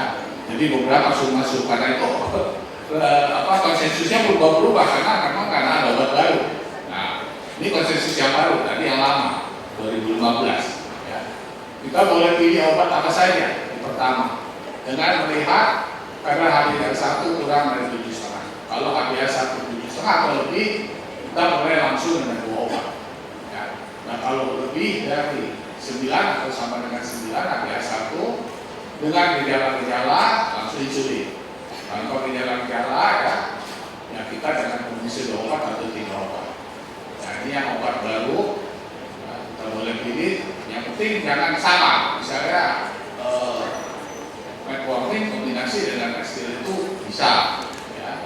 Atau metformin dengan insulin, insulin basal juga bisa. Mohon maaf, 3 menit lagi Pak.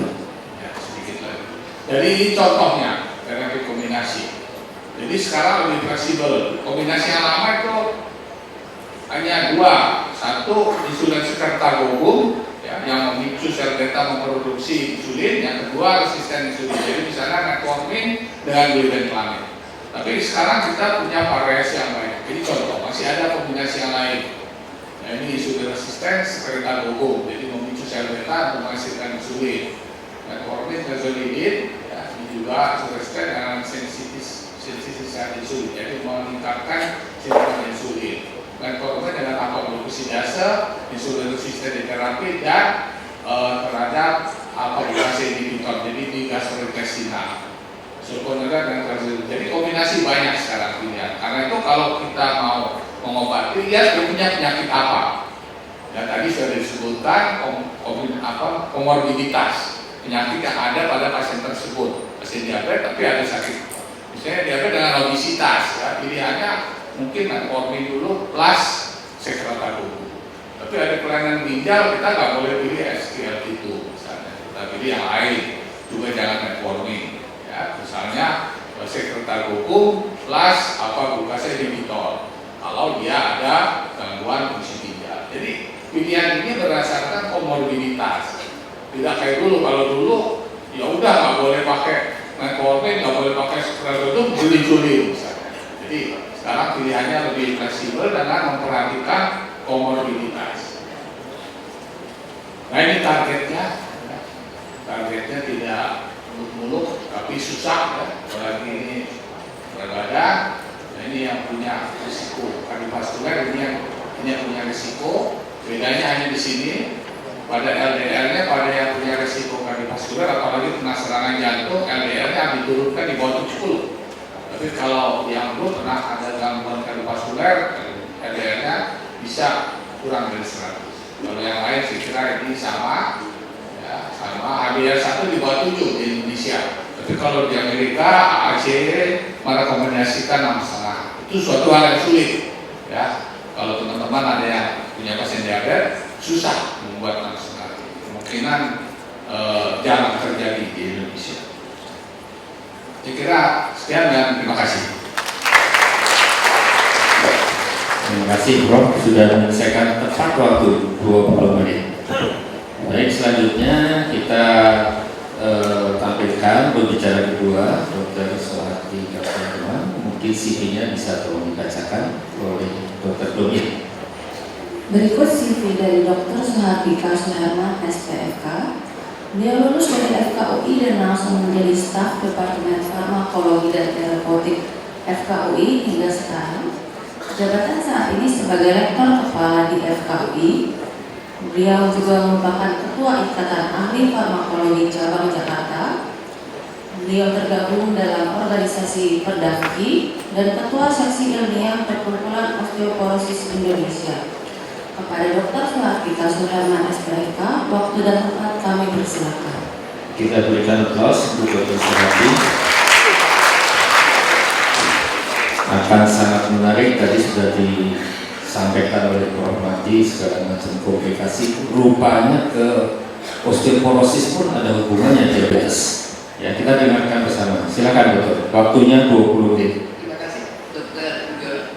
Saudara, pertama-tama saya mengucapkan terima kasih pada panitia yang telah mengundang saya untuk bicara pada siang hari ini. Saya akan mencoba menjelaskan hubungan antara diabetes mellitus dengan osteoporosis. Mengapa saya membukakan ini? Karena kebetulan saya anggota PIRUPSI yang tiap tahun mengadakan international meeting di 3 tahun yang lalu di Taipei, 2 tahun yang lalu di Hong Kong, dan tahun ini di Singapura. Selalu ada topik ini, diabetes. Jadi rupanya makin di sini makin banyak kasusnya. Berikutnya, kita tahu lah ini ya, osteoporosis dan diabetes mellitus merupakan dua penyakit kronis yang saling berhubungan dan kebanyakan diderita oleh orang usia lanjut. Meskipun orang usia muda juga bisa. Kemudian ternyata pada penderita diabetes mellitus yang sudah lama dan tidak ketahuan mengalami osteoporosis, cepat sekali mengalami fraktur. Tentu kalau seseorang dengan fraktur akan menimbulkan masalah ekonomi dan sosial. Berikutnya, nah dalam hal patofisiologi memang sampai sekarang belum diketahui dengan jelas. Meskipun sudah banyak penelitian in vitro maupun in vivo, juga uji klinis sudah dilakukan, tapi sayangnya tidak di Indonesia. Berikutnya lagi, salah satu paper yang saya ambil yaitu paper yang terbaru 2015. Dia menghubungkan antara tulang dan endokrin gland. Jadi rupanya ada hubungan antara tulang dengan endokrin, kelenjar endokrin ini. Dikatakan bahwa metabolisme karbohidrat atau metabolisme glukosa rupanya merupakan hal yang sangat kompleks. Merupakan interplay antara banyak sekali hormon dan juga terjadi pada banyak organ. Nah, insulin kecuali meregulasi glukosa, yaitu kita sudah tahu bahwa insulin mengaktifkan glukosa di otot dan juga di jaringan adipose dan juga menghambat gluconeogenesis cepat. Kecuali itu juga berikutnya lagi. Ternyata insulin mempunyai reseptor di tulang. Nah, ekspresi reseptor ini kecuali ada di jaringan otot, di hepatosit, di jaringan nukleus, ternyata pada kira-kira 5 tahun yang lalu telah diketahui bahwa insulin mempunyai reseptor di tulang. Ini dicoba dengan satu percobaan di mana seekor tikus yang dihilangkan reseptor insulinnya di tulang dan ternyata mengalami gangguan metabolisme. Dan dikatakan bahwa bila kita menghilangkan reseptor insulin di otot, kita tahu bahwa reseptor insulin di otot ini adalah yang paling penting untuk glukosa aktif dan juga untuk insulin darah. Apabila reseptor insulin di otot ini dihilangkan, ternyata bahwa masih ada hal-hal yang berhubungan dengan insulin, yaitu mereka menduga bahwa jaringan tulang inilah yang mengandung reseptor insulin. Jadi insulin di tulang itu ada reseptor insulin yang baru diketahui 5-6 tahun yang lalu. Berikutnya lagi. Nah, disebut bahwa dari penelitian in vitro dan in vivo, insulin merupakan osteogenic hormone. Nah, kemudian kita tahu bahwa tulang itu terdiri pada osteoklas dan osteoblas. Osteoblas membentuk tulang dan osteoklas merusak tulang. Jadi osteoblas saya singkat menjadi OBS. Ternyata osteoblas lah yang banyak mengandung reseptor insulin. Mengapa mereka membuktikan ini? Yaitu dengan pemberian insulin. Ternyata bahwa osteoblas berproduksi menjadi lebih banyak osteoblasnya. Maka mereka mengambil kesimpulan dan juga dari percobaan in vivo pada hewan coba sudah dibuktikan bahwa tulang mengandung reseptor insulin ada pada osteoblas dan kita tahu bahwa osteoblas membentuk tulang. Berikutnya lagi. Ini yang tadi saya bilang pada tikus yang reseptor insulinnya diambil pada osteoblas, ternyata bahwa trabekular tulangnya menurun.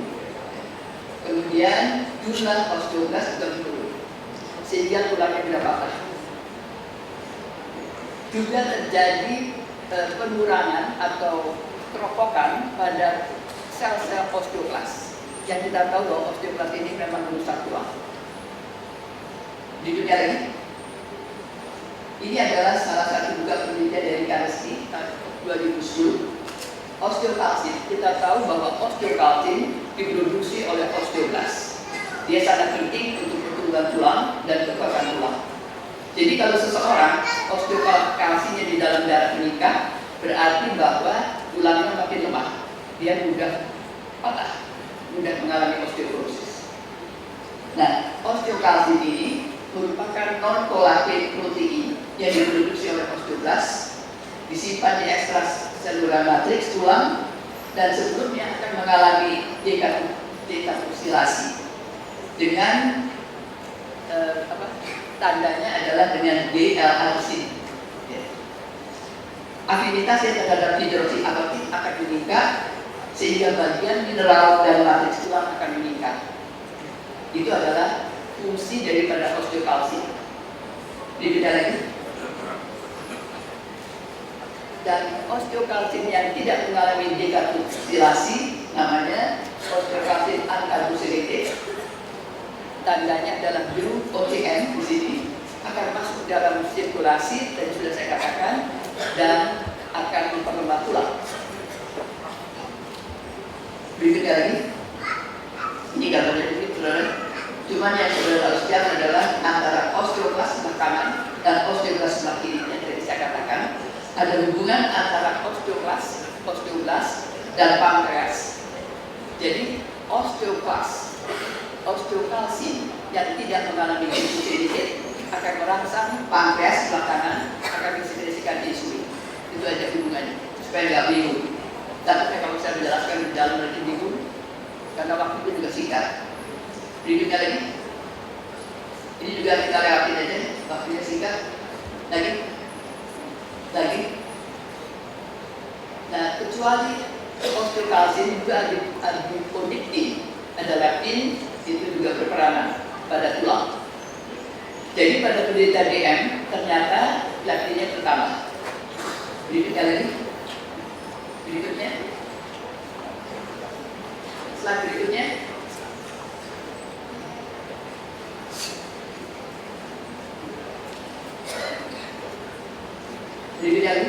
Biar cepat. Nah, dari beberapa studi ternyata bahwa kadar adiponektin pada penderita diabetes sangat menurun. Berikutnya lagi. Nah, sekarang peran daripada AGE. Ternyata AGE ini adalah hasil metabolisme glukosa yang terakhir akan meningkat pada penderita diabetes mellitus. Kecuali itu juga pada penderita diabetes mellitus banyak terjadi radikal bebas (ROS). Dan nampaknya peranan daripada AGE dan radikal bebas inilah yang menyebabkan mudahnya terjadi osteoporosis pada penderita diabetes mellitus. Berikutnya lagi. Ini tadi sudah saya katakan. Jadi banyaknya AGE dan radikal bebas pada penderita diabetes yang kronis akan menyebabkan BMD tulang buruk dan mudah mengalami patah tulang osteoporosis. Berikutnya lagi. Nah, kesimpulan dari penelitian yang kami lakukan bahwa mereka tidak berani memutuskan sampai sekarang apa sih penyebab utamanya. Apakah itu AGE, apakah radikal bebas, apakah leptin, atau mungkin semuanya berperan. Gitu. Hubungan antara BM dengan osteoporosis. Nah, sekarang mengenai terapinya. Berikutnya lagi. Farmakoterapi diabetes mellitus dengan osteoporosis. Jadi ini khusus untuk penderita DM yang sudah mengalami osteoporosis. Ini saya ambil dari paper yang terbaru 2016. Insulin. Tadi kita sudah mendengar bahwa insulin sangat penting untuk penderita diabetes mellitus. Tapi ternyata bahwa banyak kasus diabetes mellitus dengan osteoporosis yang sedang menggunakan insulin, mereka sering mengalami jatuh lalu patah. Tapi sampai sekarang belum diketahui dengan jelas apakah itu disebabkan karena insulinnya, apa komplikasi daripada diabetes mellitus yang sedang dialami, yang sudah mengalami osteoporosis dan tidak ketahuan. Kita tahu bahwa osteoporosis adalah penyakit tulang yang silent. Ya, dia baru ketahuan kalau penderitanya jatuh lalu fraktur.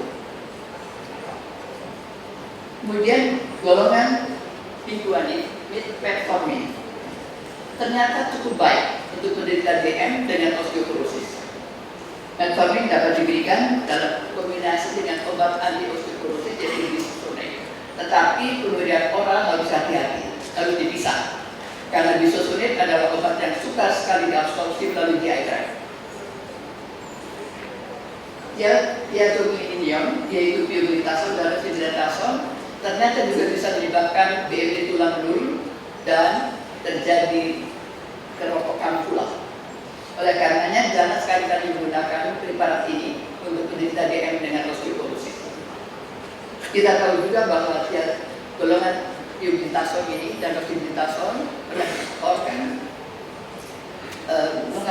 penderita mengalami gangguan jantung karena edema, timbulnya edema dan ternyata mengganggu fungsi jantung. Berikutnya adalah sulfonylurea, belum cukup data. Apakah dia baik untuk penderita diabetes mellitus dengan osteoporosis? Yang sudah ketahuan adalah tadi saya katakan metformin cukup baik. Berikutnya lagi. Nah, ini adalah yang terakhir, golongan obat antidiabetik yang terakhir dan terbaru ternyata cukup baik untuk penderita diabetes mellitus dengan osteoporosis, yaitu yang saudara sudah kenal, agonis glucagon-like F1, GLP-1, liraglutid, dan exenatide itu cukup baik. Yang kedua, inhibitor enzim DPP4, vitagliptin, vildagliptin itu cukup baik, sudah dapat dibuktikan. Kemudian dikatakan bahwa hasil meta-analisis dari orang-orang yang diabetes yang menggunakan obat-obat golongan DPP4 inhibitor, ternyata obat ini dapat menurunkan bone resorption dan bone formation-nya bertambah. Kemudian risiko fraktur berkurang. Jadi ini adalah yang terbaru saya ambil dari paper 2015. Berikutnya lagi. Nah, pengobatan osteoporosis saya kira sudah tahu ya farmakoterapinya. Kalsium dan vitamin D biasanya sebagai suplemen.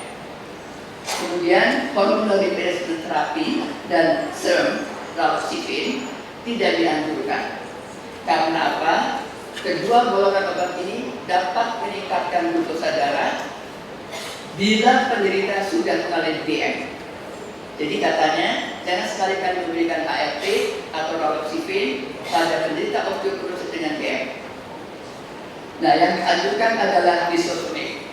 Tadi sudah tahu bisosonate ini adalah obat yang cukup baik sebetulnya untuk osteoporosis, tetapi sangat rare. Nanti akan saya perlihatkan gambaran ininya, farmakokinetiknya. Berikutnya lagi. Ini adalah gambar reformasi tulang. Ya. Sebelah kiri saudara lihat resorpsi tulang oleh osteoklas. Dalam waktu 3 minggu tulang kita sudah berlubang-lubang akibat kerja daripada osteoklas. Tapi osteoblas sebelah kanan yang mengisi lubang-lubang tadi membutuhkan waktu 3 bulan. Oleh karenanya kita tidak heran kalau kita makin tua, makin besar kemungkinan mengalami osteoporosis. Jadi itu adalah kerja daripada osteoklas yang membuat lubang-lubang pada tulang, kemudian diisi oleh osteoblas dan osteosit yang menutup lubang-lubang pada tulang. Berikutnya lagi. Ini adalah klasifikasi daripada obat-obat bisosonate. Ya. Yang banyak dipakai adalah yang sekarang generasi 3. Ibandronid, soledronid, dan lisidronid. Ya. Saudara lihat kekuatan antiresorpsinya cukup tinggi. Tetapi tadi sudah saya katakan, bisosonate ini adalah obat yang cukup baik untuk osteoporosis. Tetapi juga makanya agak repot. Karena tinnitusnya, berikutnya lagi. 2 menit lagi. Ya, tinnitusnya saudara bisa lihat kalau kita lihat gambar ini, bisosonate harus diberikan pada orang Islam sesudah sholat subuh, ya, sebelum makan pagi. Habis minum bisosonate tidak boleh pagi. Minum dengan air putih, tidak boleh pakai dengan cappuccino, harus pakai air putih. Itu pun absorpsinya saudara lihat 0,5 sampai 10%. Tetapi istimewanya dia diretensi di tulang cukup lama dan akan dilepaskan sedikit demi sedikit dari tulang. Tidak mengalami metabolisme, dieskrisi melalui ginjal dalam keadaan utuh. Berikutnya lagi. Nah, ini adalah sifat-sifat farmakologi daripada bisphosphonate: bone seeking, effective orally and intravenously, oral absorption orally, meskipun dalam keadaan tubuh kosong, hanya boleh diminum dengan air putih, tidak mengalami metabolisme, diretensi di tulang. Berikutnya lagi. Ini adalah mekanisme kerja dari bisphosphonate. Dia akan merusak osteoklas, akan menghambat apoptosis dari osteoblas. Saudara bisa lihat, juga progenitor dari osteoklas dapat dihambat. Oleh karenanya dia sangat berguna untuk penderita osteoporosis. Berikutnya lagi. Indikasinya adalah osteoporosis baik untuk wanita maupun pada pria. Biasanya wanita pasca menopause atau pria andropause. Dan akan menurunkan risiko fraktur. Tapi saudara harus ingat efek sampingnya. Berikutnya lagi seri side effect. Seri side effect yang sekarang banyak digembar-gemborkan adalah OAG, osteohydrosis dijol. Kalau kita memberikan bisphosphonate intravenously, kita harus melihat mulut dari penderita tidak ada infeksi. Berikutnya lagi, kontraindikasinya adalah tidak boleh diberikan pada orang-orang yang tidak bisa baring. Berikutnya adalah tidak boleh diberikan pada orang-orang yang mengalami renal dysfunction atau hipokalsemia atau alergi terhadap bisphosphonate. Berikutnya lagi. Ya, mohon dipercepat. Oke, saya kira selesai. Terima kasih. Terima kasih banyak. Mohon maaf, tapi terima kasih. Baik, Bapak Ibu teman sejalan, Dr. Suhati mohon di depan, Prof. Mardi juga. Kita sampai, ya boleh, sebelah mana saja. Sesi discussion, jadi mungkin ada 2 penanya untuk Prof. Mardi dan 2 penanya untuk Dr. Suhati. Silakan kalau ada. Ya, silakan lebih dari sebutan nama dan persiapan ditujukan. Mohon mic-nya juga.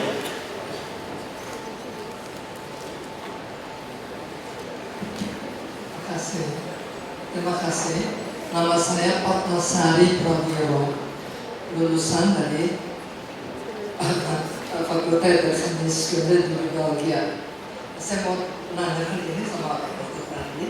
Jadi kalau misalnya OHO itu tidak ada faedahnya atau tidak berhasil, apa kita akan start dengan insulin atau Prof ya? Lalu insulin itu berapa unit permulaan kita mulai?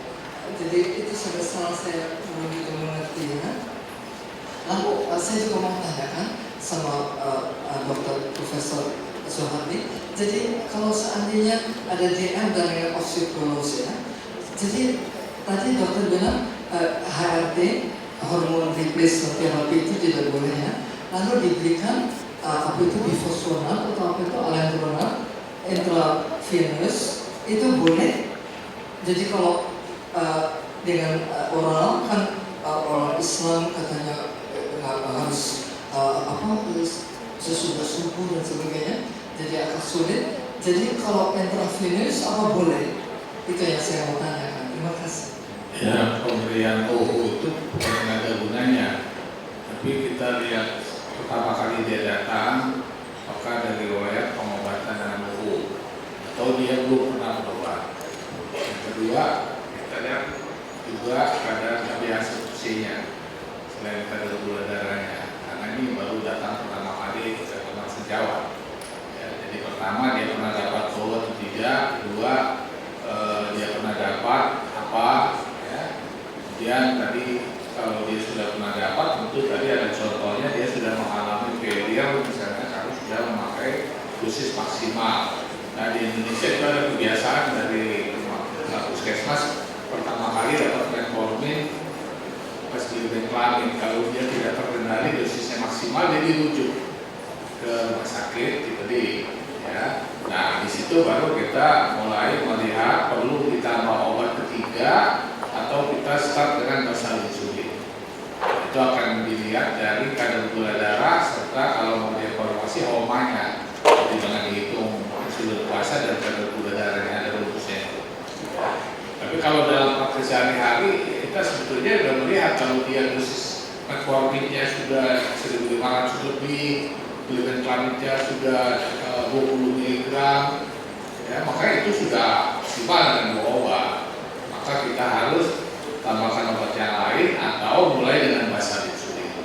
Nah tadi ditanyakan insulinnya start dari berapa, kita mulai dari 0,1 unit per kilogram badan, misalnya 55 unit mulai dengan basal insulin. Terima kasih Jun ya. Pertanyaan kedua ke Dr. Suharti, silakan. Saudara tahu bahwa efek samping dari HRT dan raloxifene adalah divine thrombosis. Ya. Divine thrombosis. Oleh karenanya, kemudian dia juga bisa meningkatkan kadar gula darah pada penderita diabetes mellitus.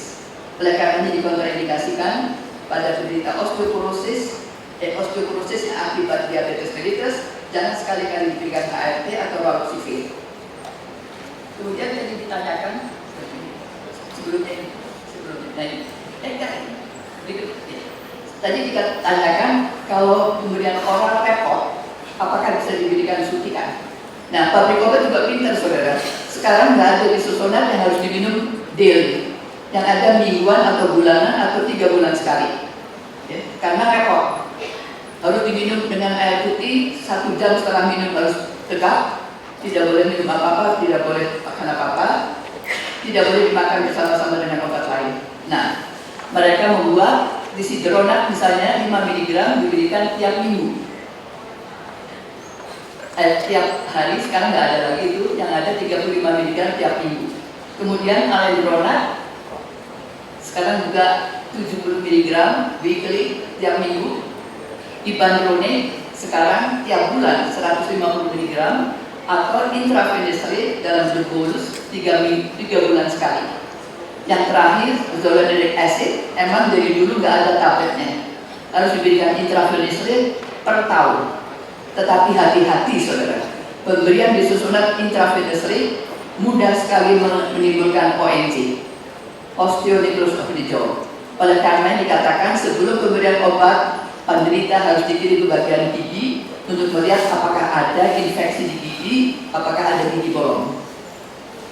Itu yang saya tahu. Baik, kelihatannya saya hanya bisa menampung 1 pertanyaan lagi, silakan. 1 pertanyaan untuk Prof. 1 pertanyaan untuk Dr. Suharti kalau masih ada. Tampaknya sudah cukup jelas, mudah-mudahan. Terima kasih kepada Prof. Mahdi dan Dr. Suharti. Kita berikan aplaus untuk kedua pembicara. Dan saya tepat waktu pukul 2. Terima kasih Prof. Pukul 2 kurang 10 menit dan saya kembalikan kepada MC Dr. Eva. Bagi teman-teman alumni yang belum mengetahui, Dr. Eva Fagide ini baru saja terpilih sebagai Ketua Alumni FKUPRI.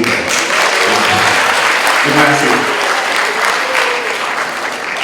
Terima kasih Dr. Budiono dan terima kasih kepada kedua pembicara kita pada siang hari ini, Prof. Mardi dan Dr. Suharti. Baik, sebelum kita lanjut ke coffee break yang kedua, kita akan ada pembagian door prize. Door prize-nya ada sebanyak 5 dari Diabekasol. Cara mendapatkan door prize-nya kembali di name tag para peserta ada nomor. Yang dilihat hanya 3 atau 4 nomor terakhir. Angka 1 di depan dapat diabaikan saja.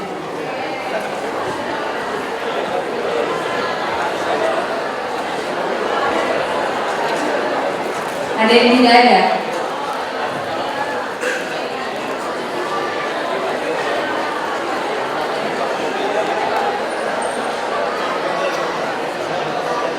bagi para peserta yang belum ada nomor di name tag-nya, nanti boleh mengambil di bagian registrasi.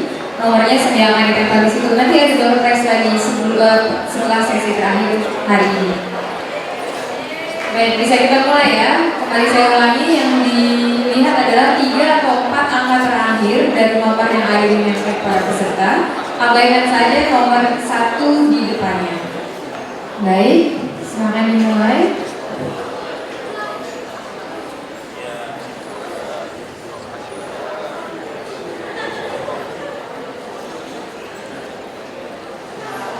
Satu delapan sembilan. Ada yang bernomor 189? Tidak ada, baik. Silakan dikosong kembali. 942.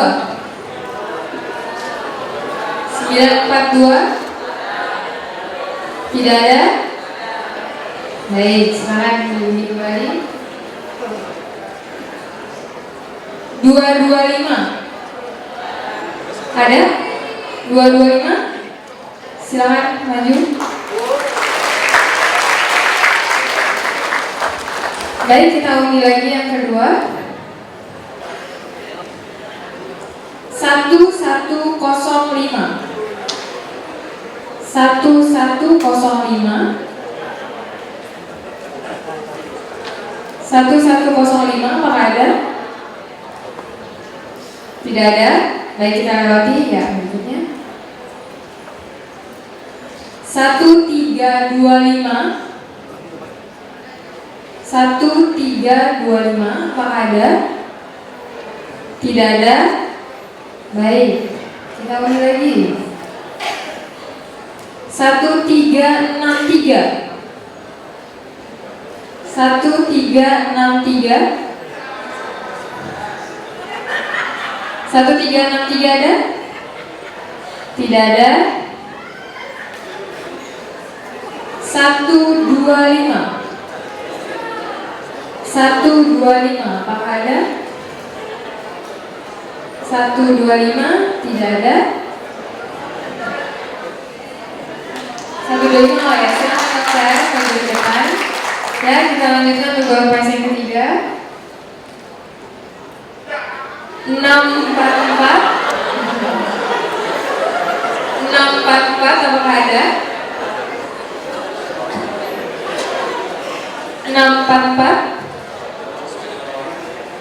Tidak ada. Baik, lanjutkan. 539. 539. 539, tidak ada. Tidak ada, baik. Lanjutkan lagi. 32. 32. 32 ada?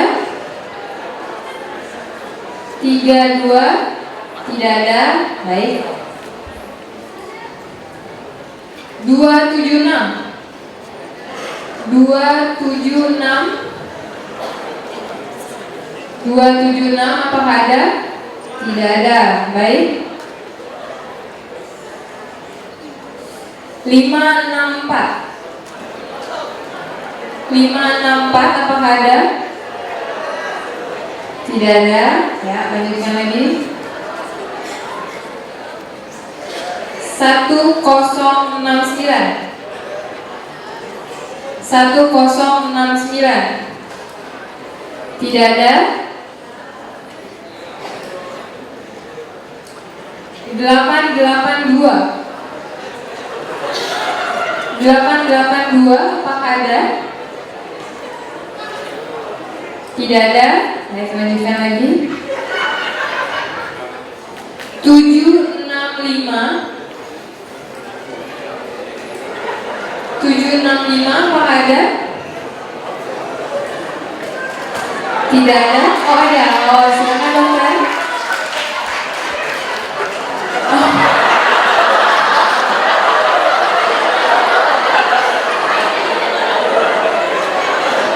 Ya, baik.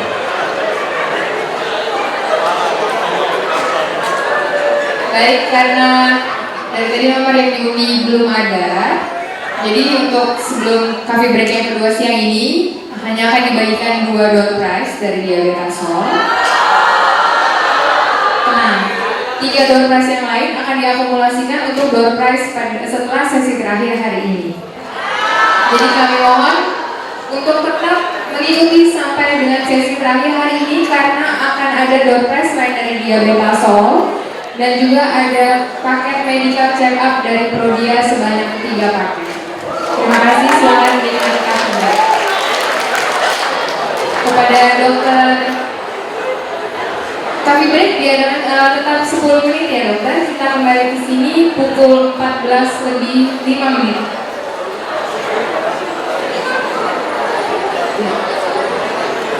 Kepada dokter Rucika dan dokter Budiono boleh memberikan hadiah kepada kedua pemenang berkas.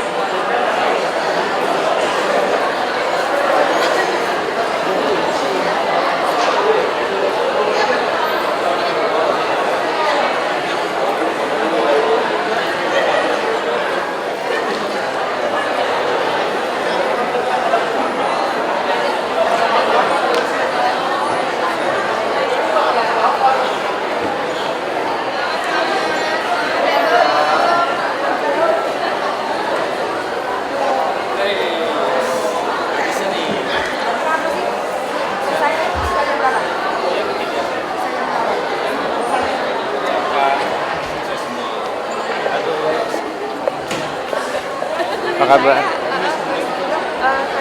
Sekian liputan kali ini, saya Magdalena Nasri melaporkan dari Ukrida TV.